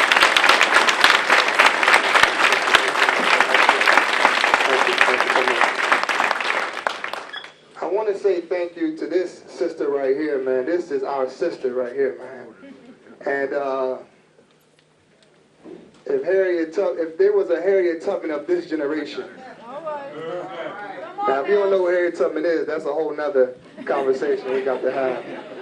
But this sister right here is doing a phenomenal job. And, you know, for us to knock down that Alhambra building, I know some of y'all was upset. Sometimes we are upset about progress because we don't understand sometimes. And there's some historical context to it. I understand. But sometimes you got to do what you got to do. And for us to knock down the Alhambra to make room for this Birth and Beautiful Center, I'm going to tell you, there's nothing better that I could accomplish as a councilman than to ensure that this sister achieves her goal, man. Yes, definitely. So we just want to say thank you so much to our sister, Kristen Farmer, to her staff. Is there any staff or anybody here that's also with you? Did anybody come with you here? No, but the reason is they are all at our first year celebration tonight. So they're honoring all the babies who made it to their first year of life tonight. So we are so thankful, and we just want to say congratulations to Birth and Beautiful Communities. We thank you so much, sister, for all the work that you're doing. We appreciate you. May God bless you. Thank you. Give a round of applause to this sister. Thank you so much. And what I would like to say is to, if you have, I want to say, all of the staff of Ward 7, Famicos, if you can join me up here for 1 second. I want you to know who these people are. Miss Roberts here. Miss Roberts. And if you come to the center, you've seen this beautiful young lady right here. We have Brother Clark Nelson, who is our community liaison, is here. Uncle Early, the freshest man on not only on Star, but in the ward. Uncle Early, who runs our food program. Miss Shabazz, who is our housing coordinator. Mr. Shakur is somewhere, probably on, there you go, all right, there you go. But I really want to just take a moment to say thank you so much, and especially to the director over at Famicos Foundation, Director John Analifo. I appreciate him so much. I thank him. We couldn't have done half the things that we've done thus far without his support, without Famicos' support. So I just wanted to say thank you so much, and we want to recognize the Famicos Foundation, your dedication and commitment in supporting the Ward 7 community. We appreciate you. We thank you for all the work. And we just appreciate you for sacrificing and assisting us in helping out our community. So this is on behalf of City Council and myself. Thank you so much.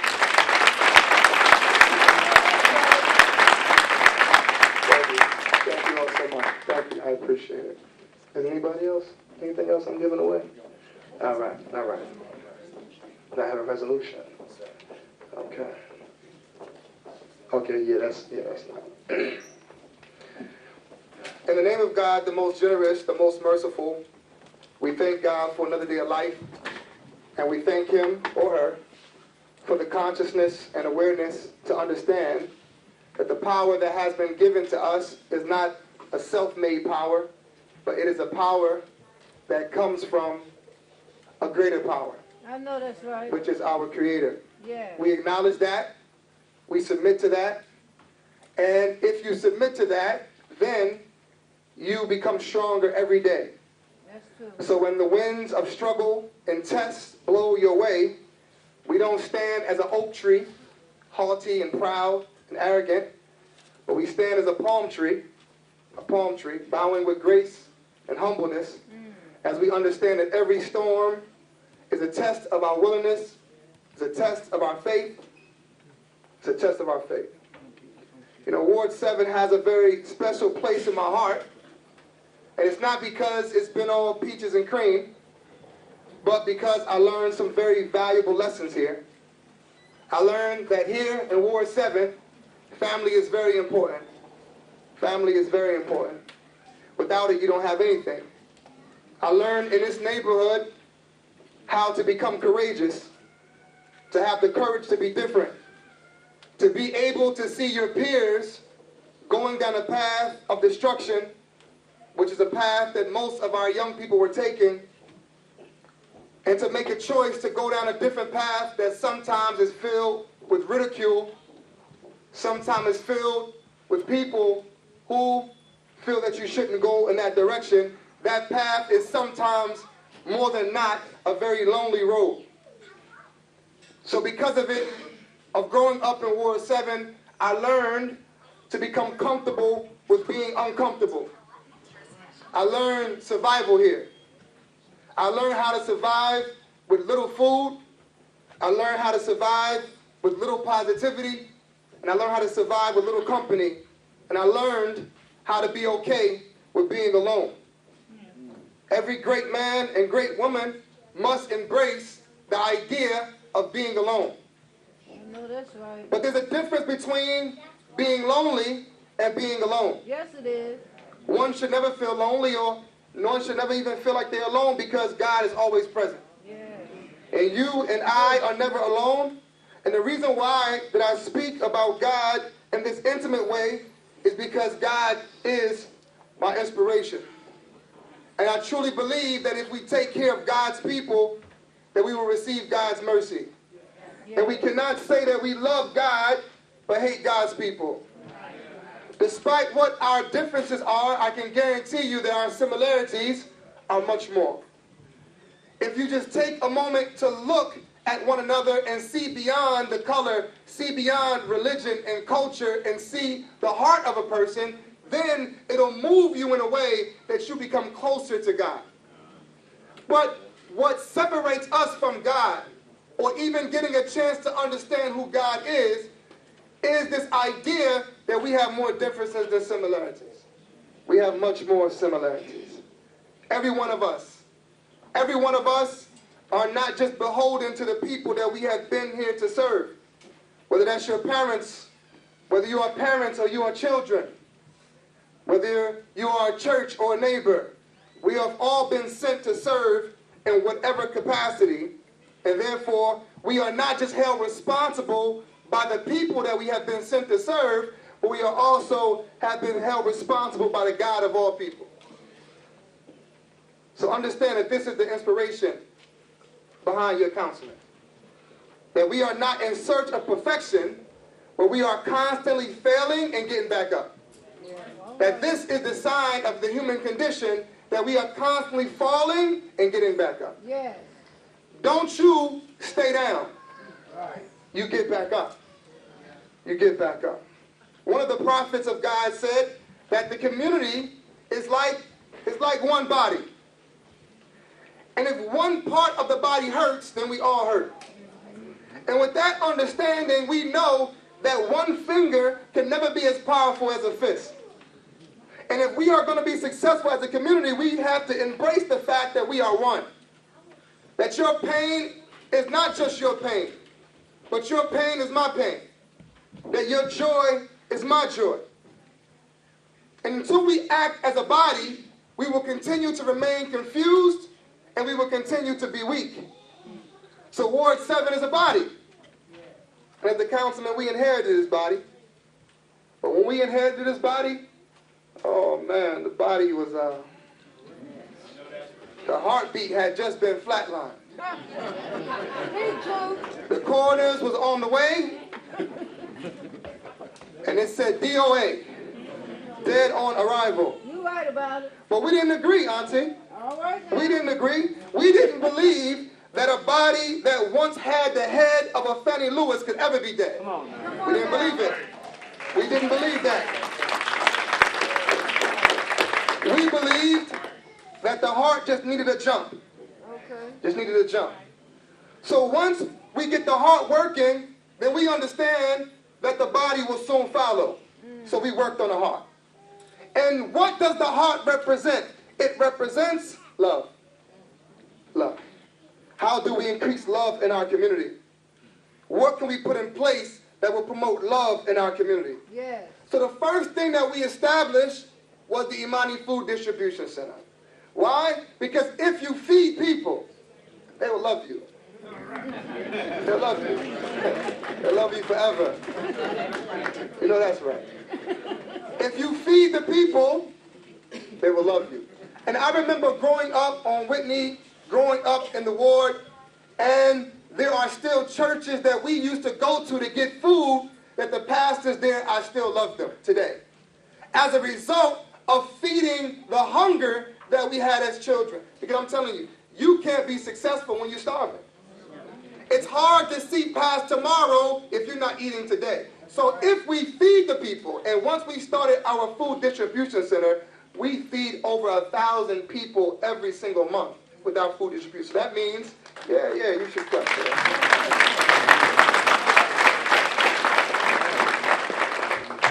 We have an organization called the Rich Brother Foundation that provides clothes for free to thousands of residents. We put in place, you heard that passion of Mr. East over there. That's the type of man that you want teaching your children. Yes, this is important. So we put in place tutoring programs to promote education to our children. Supporting initiatives like Huff Reads with Ms. Rhonda Crowder, Wayne. Partnering with the Aspire program, where now not only do we tutor kids, but we also have a program where we've been partnered with Aspire to provide adult literacy for our parents as well. Yes, this is important. Yes. This is important. Yes. Not only that, but some of you got a chance to come out where we had these big movie nights over at Fannie Lewis Park. Hundreds of residents come out to watch different movies and eat popcorn and this. Why? Creating a neighborhood of love. If you remove neighbor from neighborhood, all you got is what? A hood. The hood. That's all you got. If you remove brother from brotherhood and sister from sisterhood and father from fatherhood and mother from motherhood, all you got is the hood. So now it's all about how do we make sure that the residents have a love for one another? Because if you don't love each other, then when something happens to the person next door, you're not going to assist them. You're not going to care. Why? Because their pain is not your pain. We've taken residents on cultural trips. We took a bus down to Detroit, to the African American Museum. We're getting ready to plan a trip. We're planning a trip to take residents to Washington, D.C. Why? Because we sit right now the 400th year since the first slave boat came to America, 1619. And for those who are spiritual people, you know the significance of 400 years. We funded organizations that assisted Cleveland police officers with trauma, the trauma of doing their jobs. We've helped fund CDCs to create emergency home repair programs, supporting women domestic violence shelters and cancer organizations. We even helped build a brand new animal shelter. Yeah, we got to take care of animals too. This is important. All right, we'll take care of your dog. So this year that has passed was focused on getting the heart strong. Focus on getting the heart strong. Why? Because if we increase love in you, I don't got to tell you to clean up your neighborhood. Because you're going to take care of what you love. But if that love is not there, then you don't care what happens to the neighborhood, nor do you care what happens to the children in the neighborhood. Love, increasing love. That when you see me, you see yourself. Yeah. So many of you have some of the handouts that show some specifics of our accomplishments, but I want to just express to you that the overall point is spreading love. Whether that's paying for funerals, helping a family find a new home, teaching sign language, or helping your child, or helping our children with math. Our community is in need of holistic healing. And after years of suffering and the years of a lack of care, our focus in 2018 was to change the culture of Ward 7. Many of the impacts you can't see at the moment. As Mr. Williams said, you can't really you can measure how many deaths take place, but you cannot measure how many young people decided not to do the wrong as a result of what you've taught them. You can't measure that. You can only measure the wrongdoing. But we can't measure how many young people decided to do right based upon what we've brought, based upon what you've said. It's imperative that when you see our young people, that you don't see criminals, but that you see your grandchildren and your uncles and your future fathers and future mayors and future leaders. So now, when you see me throughout the community on my scooter, because Fannie Lewis, she had the bike. I said, I ain't riding no bike, so I'm going to get my scooter. You know what I'm saying? But when you see me, you might see me in a suit sometimes, or you might see me in a hoodie. Why? Because I want to change your perception of young black men. I want you, when you see them young black boys on the corner and they're wearing hoodies, that you don't just see a criminal, but see a potential mayor, a potential council person. Let me say this by the way.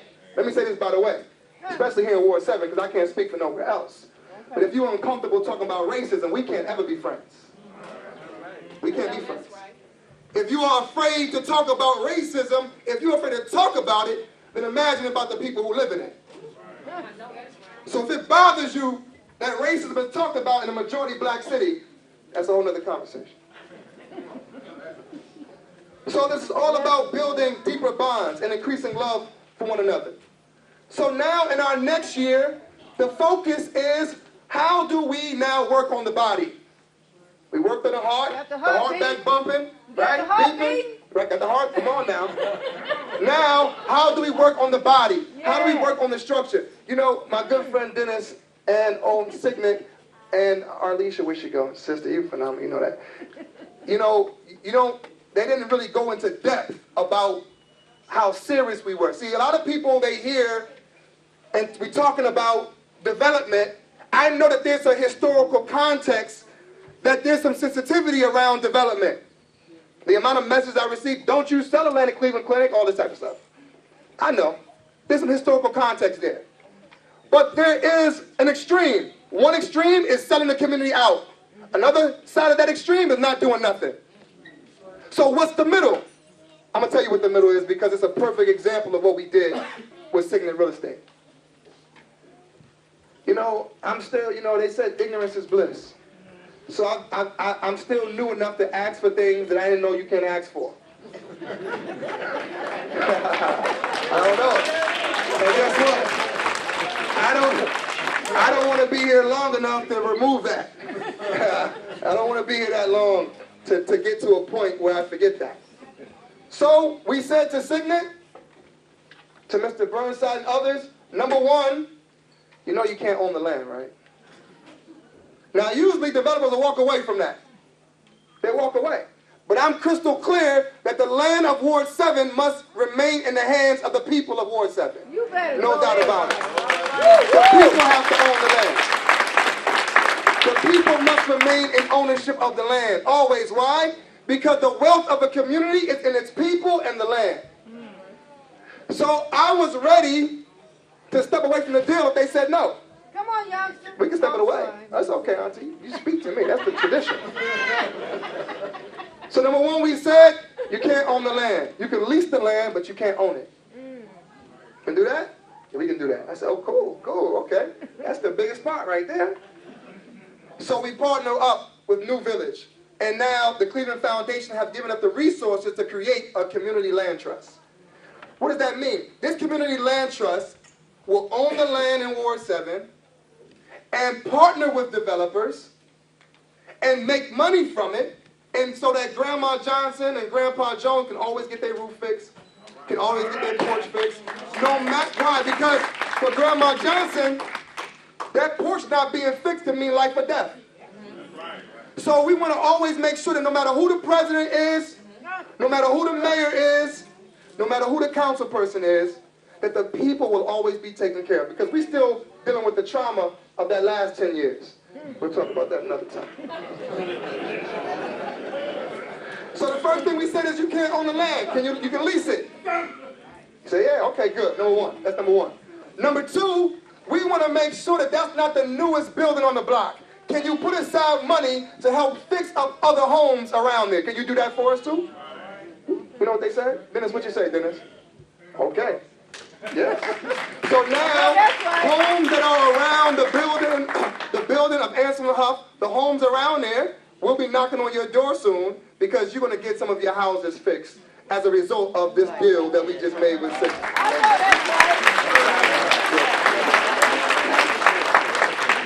So I kept going. Stay rep, I kept going, man. I kept going. Number three, you have to set aside shares for community investment. That means that I want the community to be able to have ownership of the building. Can we do that? I'm like, they said, Dennis, what did you say, Dennis? Yes, sir, we can do that. We can do that. Auntie Lassie, I just made this stuff up. I never heard nobody ever did it before, but I'm just thinking it would be great. Yeah, that would be great. It would be great if little Ray Ray can walk past a building and say, I don't have to spray paint it because this belongs to me. It does something to a community that when you see something new, it doesn't look like it's opposite, but this belongs to you. It's a part of you. And they gave the okay with that. So we're going to be given some stipulations of how you can invest in this business property. So this deal that we did with Signet is revolutionary. It hasn't happened in the city of Cleveland. And the question is why? The question is why? Throughout every part, and I know everybody in here is not a resident of Ward 7, but wherever you come from, you got to own the land. Everybody knows that. Own the land and don't sell it for crumbs. Don't sell it for crumbs. This is very important. So now we're working on the body. We're working on structure. You've seen us knocking down houses like you've never seen before. We're knocking them down. And some people are like, well, why are you knocking them? Listen, those houses that you see knocked down, they got to go. Okay? I know you're thinking that you can get it and spend $5,000 to fix it. No, I'm telling you. They have to go. It's not worth it. And I find that the people who want them up aren't the people that live on that block. Because the person that lives next door to it, they want it down. They want it down. So we're going to get it down. And you don't know the trauma of people waking up and going to sleep, having to look at this house afraid that their daughters can be the next victim. Their sons can be the next victim. So we knock down these houses. You've seen us invest in recreation centers and parks like no other time. Ever since we've been in office, over $1 million to Thurgood Marshall. Right now, we're fixing up their gym right now. Thurgood Marshall. Kovacic Recreation Center. Kovacic Recreation Center is on par. Starting this year, they're going to break ground to start the updates for a new recreation center on the St. Clair Superior side of Kovacic Recreation Center. And for Sterling Recreation Center, they've had updates there that they haven't had in a long time. Why? Because what I'm saying downtown is we got to be proactive when it comes to uplifting our children. I can't and won't tell them to get off anybody's corner if we don't have a place to send them to. We got to. Well, Councilman, they drug dealers. First of all, what the heck are you talking about? You don't get mad at Walgreens. Don't you tell me about the young boy in St. Clair selling marijuana, okay? Okay, don't you talk to me about that. Why? Because now Ohio has made marijuana legal, and the very people who used to sell it and then went to jail for it, they can't even sell it. Dad, I seen kids, some be nice. They can't even sell no marijuana, because now if you have a felony, you can't even be engaged in the process of selling it. Can you imagine we talked about structural racism. Can you imagine that? You mean to tell over 80% of the businesses that sell marijuana across the country belong to white men, okay? So you mean to tell me the majority of black men that went to jail and we created a cycle of generational poverty, they can't sell marijuana, but now somebody else can sell it and now it's the best thing on earth? Come on, man. And if it don't bother you, if it doesn't bother you for humanity purposes, then let me tell you why it should bother you economically. Because it costs a lot of money to send these people to jail and to keep them in jail. So if it don't bother you for humanity purposes, then at least it should bother you in your pockets. Very important, very important. So we're working on the body right now. If you go on Wade Park, you'll see behind Daniel E. Morgan School a brand new basketball court. It never was there before.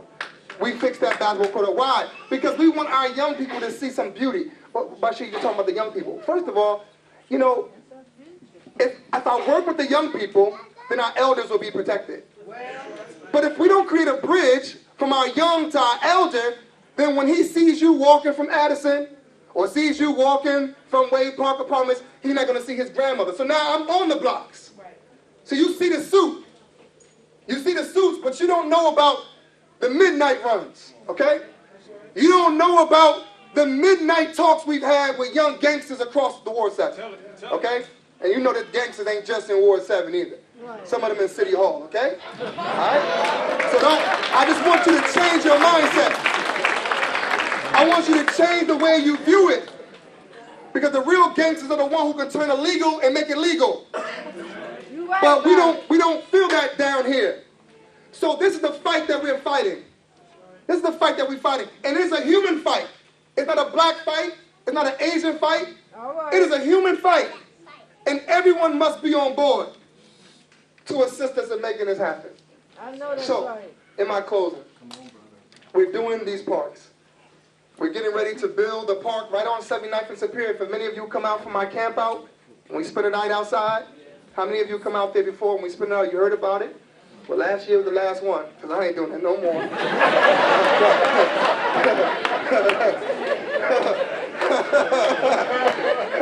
That last one scared me, man. It was raining. I had rain coming from the top. It was flooding from below. I said, it's time to go, man. I felt like I was in the time of Noah. I said, I got to go. So, I'm serious, too. So, as a result of that, I'm not doing not one more camp out, but that park, that area, we want to turn that into a very special place. So we're looking at creating a memorial garden in that place. Why? Because we want to get into the habit of stopping our young people and adults from just putting teddy bears on poles to mourn the dead. We want to stop that. So we opened up, as a result of one of our precinct committee people, right behind Wilson School off of Pulaski, is our first memorial garden. If you go back there, behind Wilson on Pulaski and Ansel, you'll find a beautiful memorial garden. Why? Because we want for you not to just put teddy bears up. Plant a flower on behalf of your loved one. Pouring liquor ain't sufficient. You're just killing the earth on behalf of your lost friend. I mean, you don't pour anything, pour some water or something. But create a flower so that this flower grows. Another thing that we are working on is that we want Ward 7 to be fully Wi-Fi. Fully Wi-Fi. Fully Wi-Fi, yeah. And this is in the process. This is in the process. We're starting out in phases. But my goal before my term is done is that I want Ward 7 to be fully Wi-Fi. So no matter where you go, you can tap into Wi-Fi. Why? Because children shouldn't have to travel places to get on the internet to do their homework. If you need to do your job or get a job and do your resume, you should be able to do that right from home. So that's why over at Addison Apartment, we built the first computer lab over there. Yes. They have a computer lab over there at Addison Apartment. About 6, 7 computers. We painted it, made it real nice. So now the residents of Addison. Go ahead. What you saying, Auntie? I didn't hear you. Say it again. And you put some plants in there. Good. So this computer lab is so our residents and our seniors, we want them to be engaged. We don't want our seniors to feel like we're throwing them away. So we want to engage them, teach them new skills that they didn't have. So maybe some of these jobs that you want to be a secretary or whatever the case may be, you can learn that and still be able to take care of yourself. So we did that over at Addison Square Apartments. It's a blessing, man. It's a blessing. So I close and say to you that, and I'll take a few questions before I go, is a couple things that we need from you. I want you to ask yourself a question. Do you know who your neighbor is? Do you know your neighbors? Do you know the people on your block? Good. 5 of y'all say yes. So the other 350, we need for y'all to do something different. Do you know everyone on your block? Do you know the people on your floor? That's the only way that a neighborhood will grow. The neighborhood will only grow if you are concerned not just with your house, but you're concerned with the people who live next door to you, who live down the block from you. The other thing that we need from you is We need for you to be a part of this revolution here in Ward 7. We need for you to get engaged. We need for you to come and become mentors at our tutoring program. We need for you to become a part of your block clubs. We need for you to be a part of your schools. Don't just say what's wrong with those little bad babies. They're not bad. They just need guidance. They just need love. We need for you to get engaged. Don't just come to the community meetings talking about those crazy raccoons. Okay? They are crazy, I'm telling you. They are tough. But we want you to become the type of resident that you are engaged with how to make this community a better place. Another thing that we're very proud of is that we want to increase the minority developers in the city. It's not just about construction workers. That's nice. That's cool. But we want to increase minority developers. I'm really excited about 2 projects that we're working on. The one that we was focused on was getting Ansel and Huff done. But the other 2 is that we're building housing on Chester as well as housing in the League Park area. Do I have any representatives from those 2 development companies here? If you can stand up. Where you at? Miss Sheila Wright, right here. This is a double whammy right here for us. Not only is she African American, as you can tell. Maybe you thought Cuban, I don't know.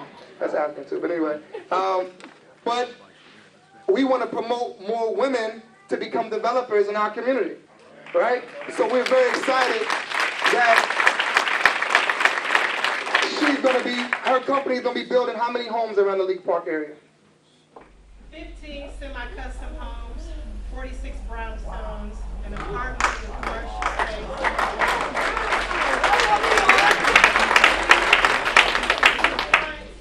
It's mission-driven, so it's not like any other developer.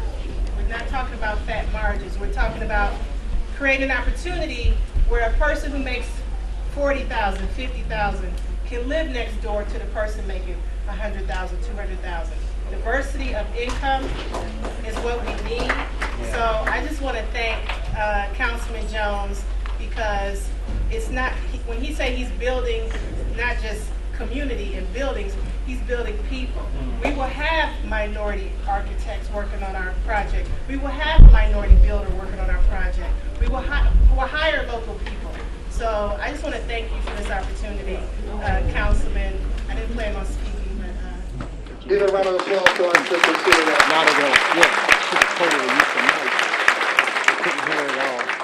So we need for you to show up to meetings. We need for you to show up to protests. We need for you, because you know, this energy that we giving is not just energy that we're doing right now in front of you. We do this down at City Hall. And Cleveland needs new energy. In Cleveland. It needs a new energy. And that's the energy that we are hoping to bring. That we are bringing. Not even hoping. We're bringing that energy. We're bringing that energy. So we need for you to come out and be a part of this. We don't want you to complain from the sidelines. Get in the game. Shoot that 3. We need for you to be there. In the game, Coach. I'm putting you in the game, Coach. All right now. Right? We also need for you, we got to get out and vote. One thing that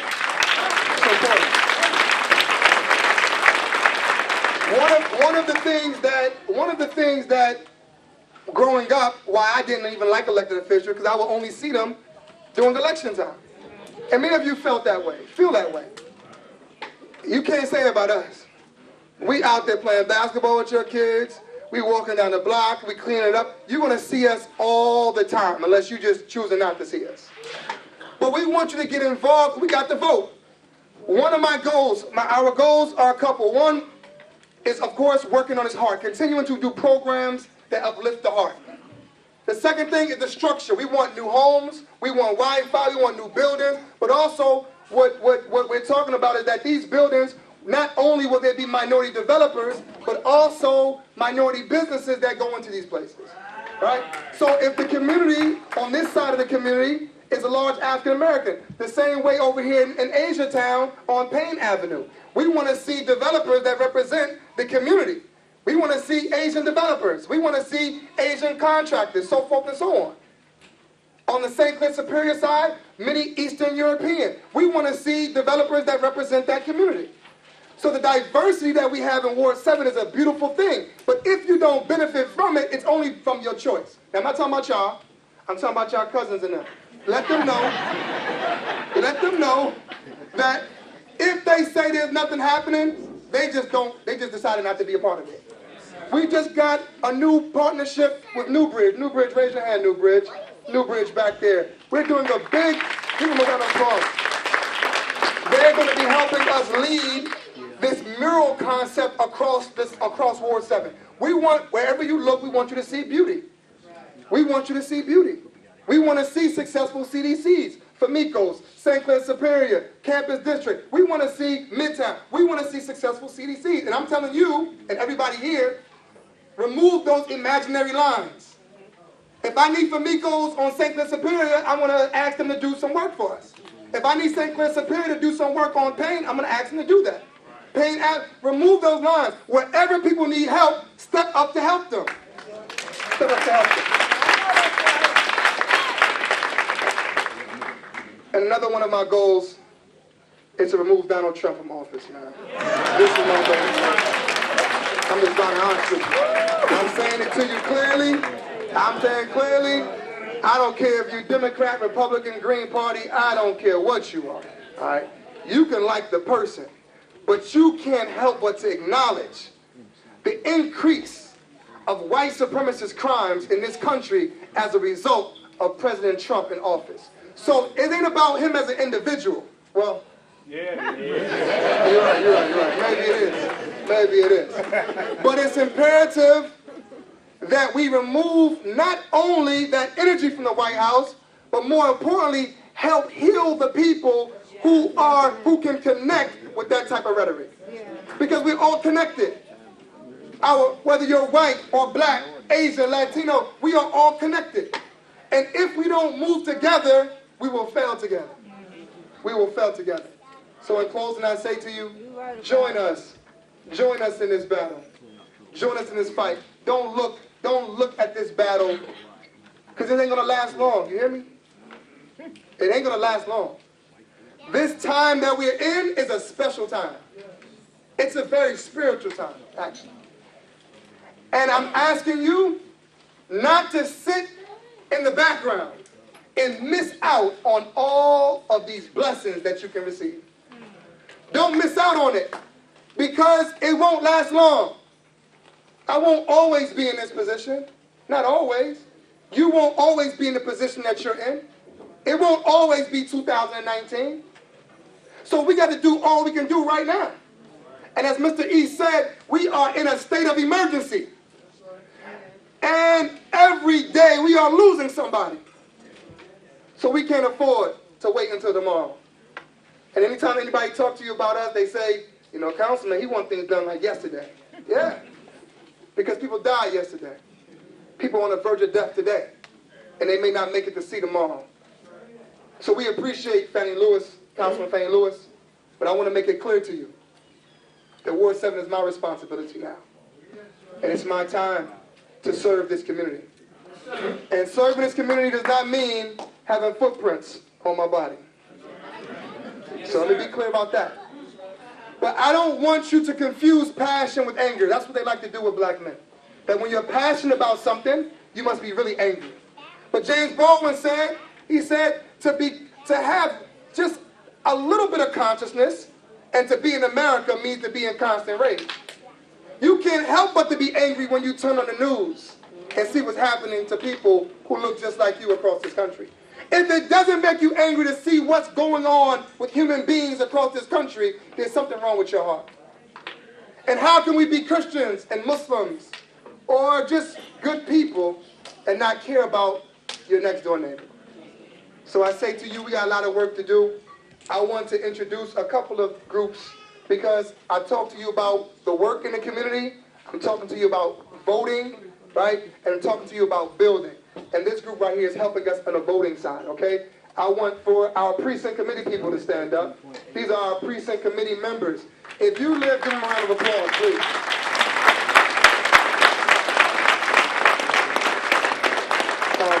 If you can just kind of turn around so that people can see you. There you go. So let them see you. There you go. So if you don't know who your precinct committee person is, you're already behind the 8 ball. Because the precinct committee people are the ones who are going to bring your issues to me. Okay? So it's imperative that you know who's your precinct committee person. Because I don't want you to just call us because the raccoon was in your, I keep talking about raccoons, right? The raccoons, they bold, man, I'm telling you. They bold, man. One of the raccoons, he walked up to me on 2 feet. What's up? He ain't even walking on 4 no more. They done evolved and walking on 2 feet.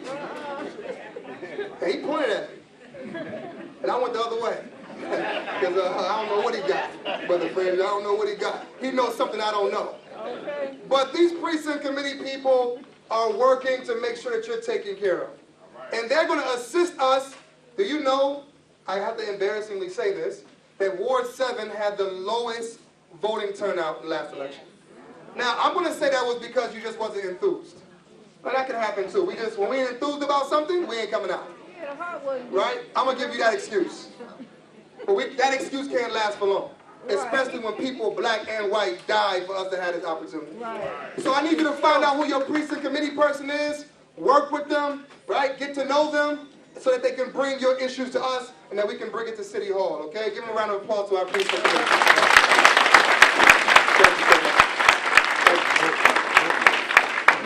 Also, we have some LAC members. So every building in the ward, we have the most senior buildings in Ward 7 than any other place in the city. Over 65% of our population are seniors in Ward 7. Right? So it's imperative that we are being very supportive of them. So we have some LAC presidents. Every building has a president of the building. If we have any presidents of the LAC building, just kind of raise your hand. I want you to have to stand up. Kind of raise your hand. Give them a round of applause. So if you're in Bond Tower, people don't know how far Ward 7 stretches. Ward 7 on Chester, we go from 101st in Chester all the way to 30th in Chester. All right? On one part of the street, but this redistricting. Anyway. On Superior, we go from Ansel and Superior to 12th and Superior. 12th and Superior.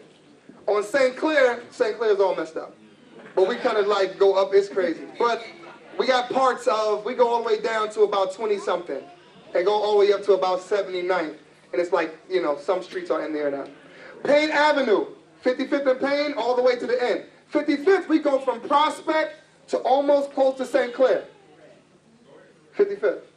So, what I want you to know, the good news is that Ward 7 is a part of Opportunity Zone. Opportunity Zone is this new thing that gives investors tax breaks to invest in certain areas. So Ward 7 is a part of that. Majority of Ward 7 is a part of that. One of my biggest goals is to do something with Richmond Brothers building. Hopefully, Brother Fred, you can help me with this, man. If we can get Richmond Brothers together, for those who don't know Richmond Brothers, welcome to Cleveland, okay? But the Richmond Brothers building is the biggest building on 55th. If we can get that fixed up, man, it's going to be beautiful. Another one of our goals is we want to create something called the tiny home concept. Not create it, but there's cities that have the tiny home concept that basically they have these tiny homes that helps homeless population transition into housing. So we want to help them. So we have different land in the area that we can use. If you're over here in the White and Whittier area, you know that where the John D. Rockefeller building used to be. We want to use that land.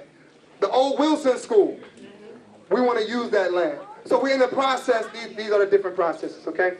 So I say to you, I thank you all so much. I appreciate you. I want to also introduce, we have some elected officials who are here.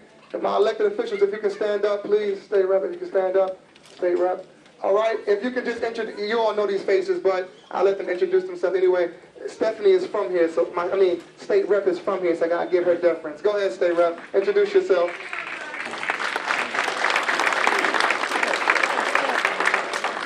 That's our State Rep, Stephanie House right there. Stephanie House right there. And State Rep, come on, stand up, State Rep. Introduce yourself to the people. Terrence Upchurch, 10th House District. I have 7 precincts in Ward 7, so I'm just glad to be here and support your great council who's doing a fantastic job. Thank you, man. State Rep Upchurch, man. we like to see, man. It's a new blood. It's a new blood taking place right now, and we need our elders to help guide us. We need your help to help guide us. I got to acknowledge, of course, our superstar of Ward 7, Mr. Harry Boomer, man. If you could just raise your hands for Keith, man.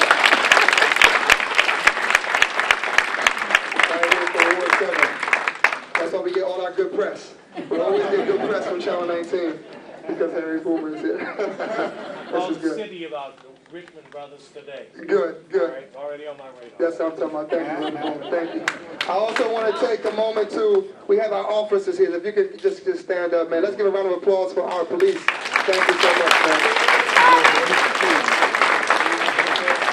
We thank our police officers, and we are working with them diligently to continue to build community relations, community and police, and we're doing an amazing job. We just got a new commander of 3rd District, young lady. She's gonna be phenomenal for us, so we're excited. I want to take just a couple of minutes to answer any questions that you might have. Just a couple, okay? Just a couple, and then we close. Any questions? Oh, before I do that, I want to introduce Monet Scott. Monet Scott is running for Housing Court. If you can stand up, Monet Scott. And the election is this year. The election is this year, definitely, right here. So if you're getting this, you see we trying to, you know what I'm saying, Wakanda all day, you hear me? So we got Wakanda plans, you hear me? Okay, any questions and then we close? Brother Seti. I want to introduce you to Brother Seti Richardson, who leads our re-entry programs. Our re-entry programs here. Okay. Just wanted to ask about, you were talking earlier about the development in the city. Will some of those jobs be privy to the ex-offender population that's returning home and they transition back into the communities? No doubt about it. No doubt about it. This is something that we are working on. We're working on, and you're going to be assisting us with this. Yes, sir. So no worries. We have some of the highest recidivism rates in Ward 7, which means people go to jail, they come out, they go back to jail. So we have to assist them with that, okay? You know, you all have, yes, sir. No, I was going to close, but go ahead. I was going to say, you mentioned Richmond Brothers. Wilson High School across the street, another fine building. Yes. Built like a tank. Yeah. And I remember when they put that white trailer there. Now it's gray. It's aged hole in the building.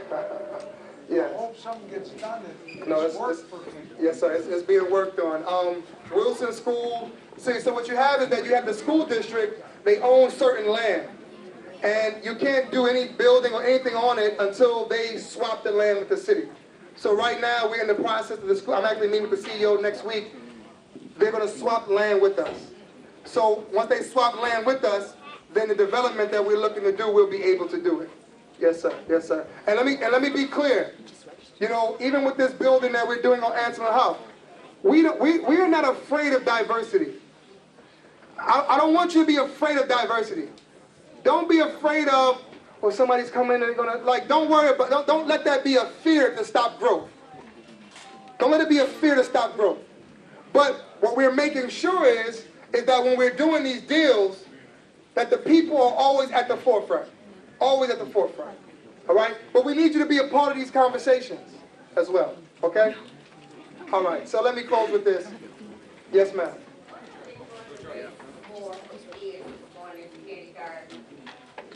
You know, I don't know what they're doing, but what we're doing is we want you to bring your children.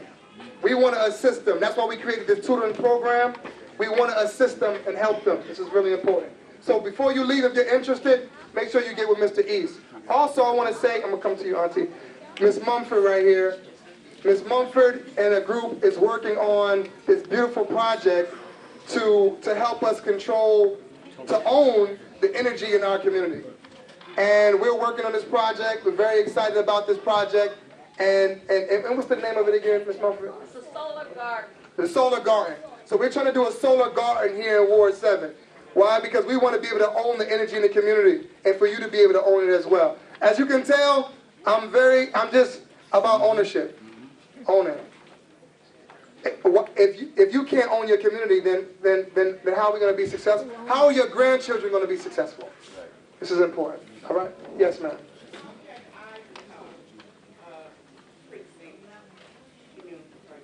how do you become a precinct committee person? The election is in about a couple years. Right? 2021. Yeah, 2021, you'll be able to run. Yes. All right? Yeah, definitely. We want you to be a part of the process. That's good. The water's warm. Come on in. All right?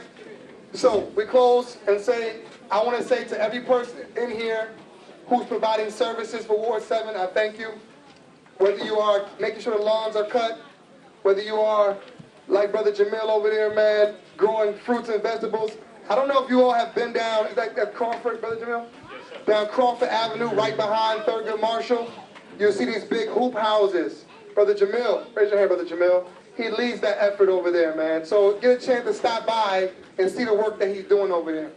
So whether you're giving services to this community, whatever you're doing, I thank you so much. I appreciate you so much, and the people of the community appreciate you. Before you leave here, make sure you get to meet somebody that you never met before. That's the only way that we're going to increase love. That's the only way that we're going to be successful. So I say thank you so much. I appreciate it. Give a round of applause for our MC, Mr. Anthony Williams.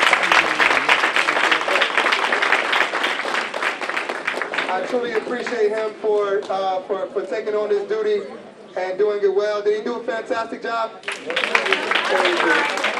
So I appreciate you, man. For the Pastor Lavender.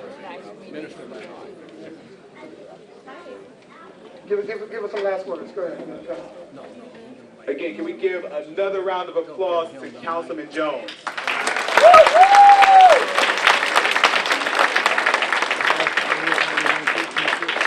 As the master of ceremony, my job, as I said from the beginning, was to be respectful of your time and keep it moving forward. And so I was thinking, like, there has to be some proverb that kind of speaks to that. But the only one that I could think of was, you know, no matter how many times you wash a goat, it's still a goat. So I'm still trying to figure out how that relates to anything that we're doing.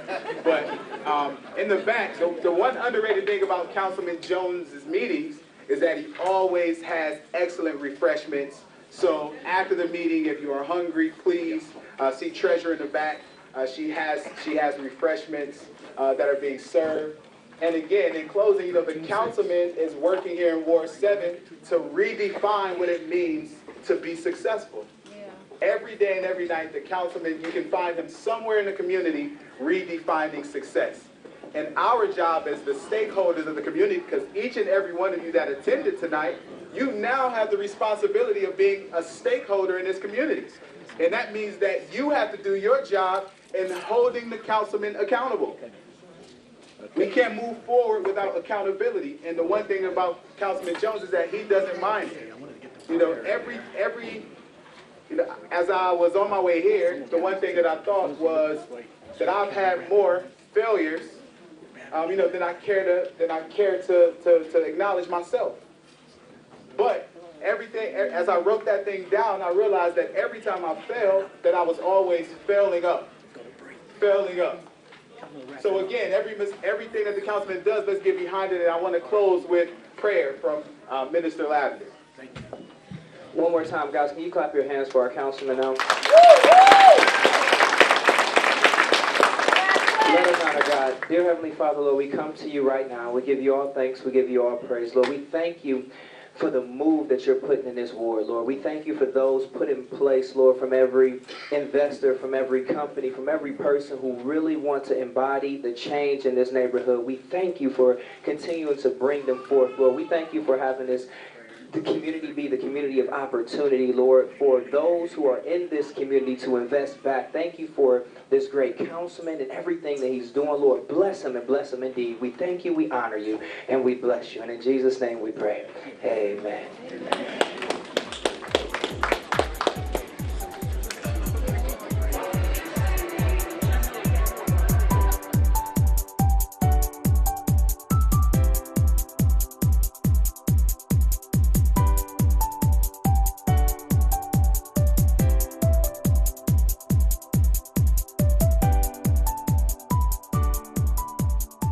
Thanks for watching TV 20. We are Cleveland.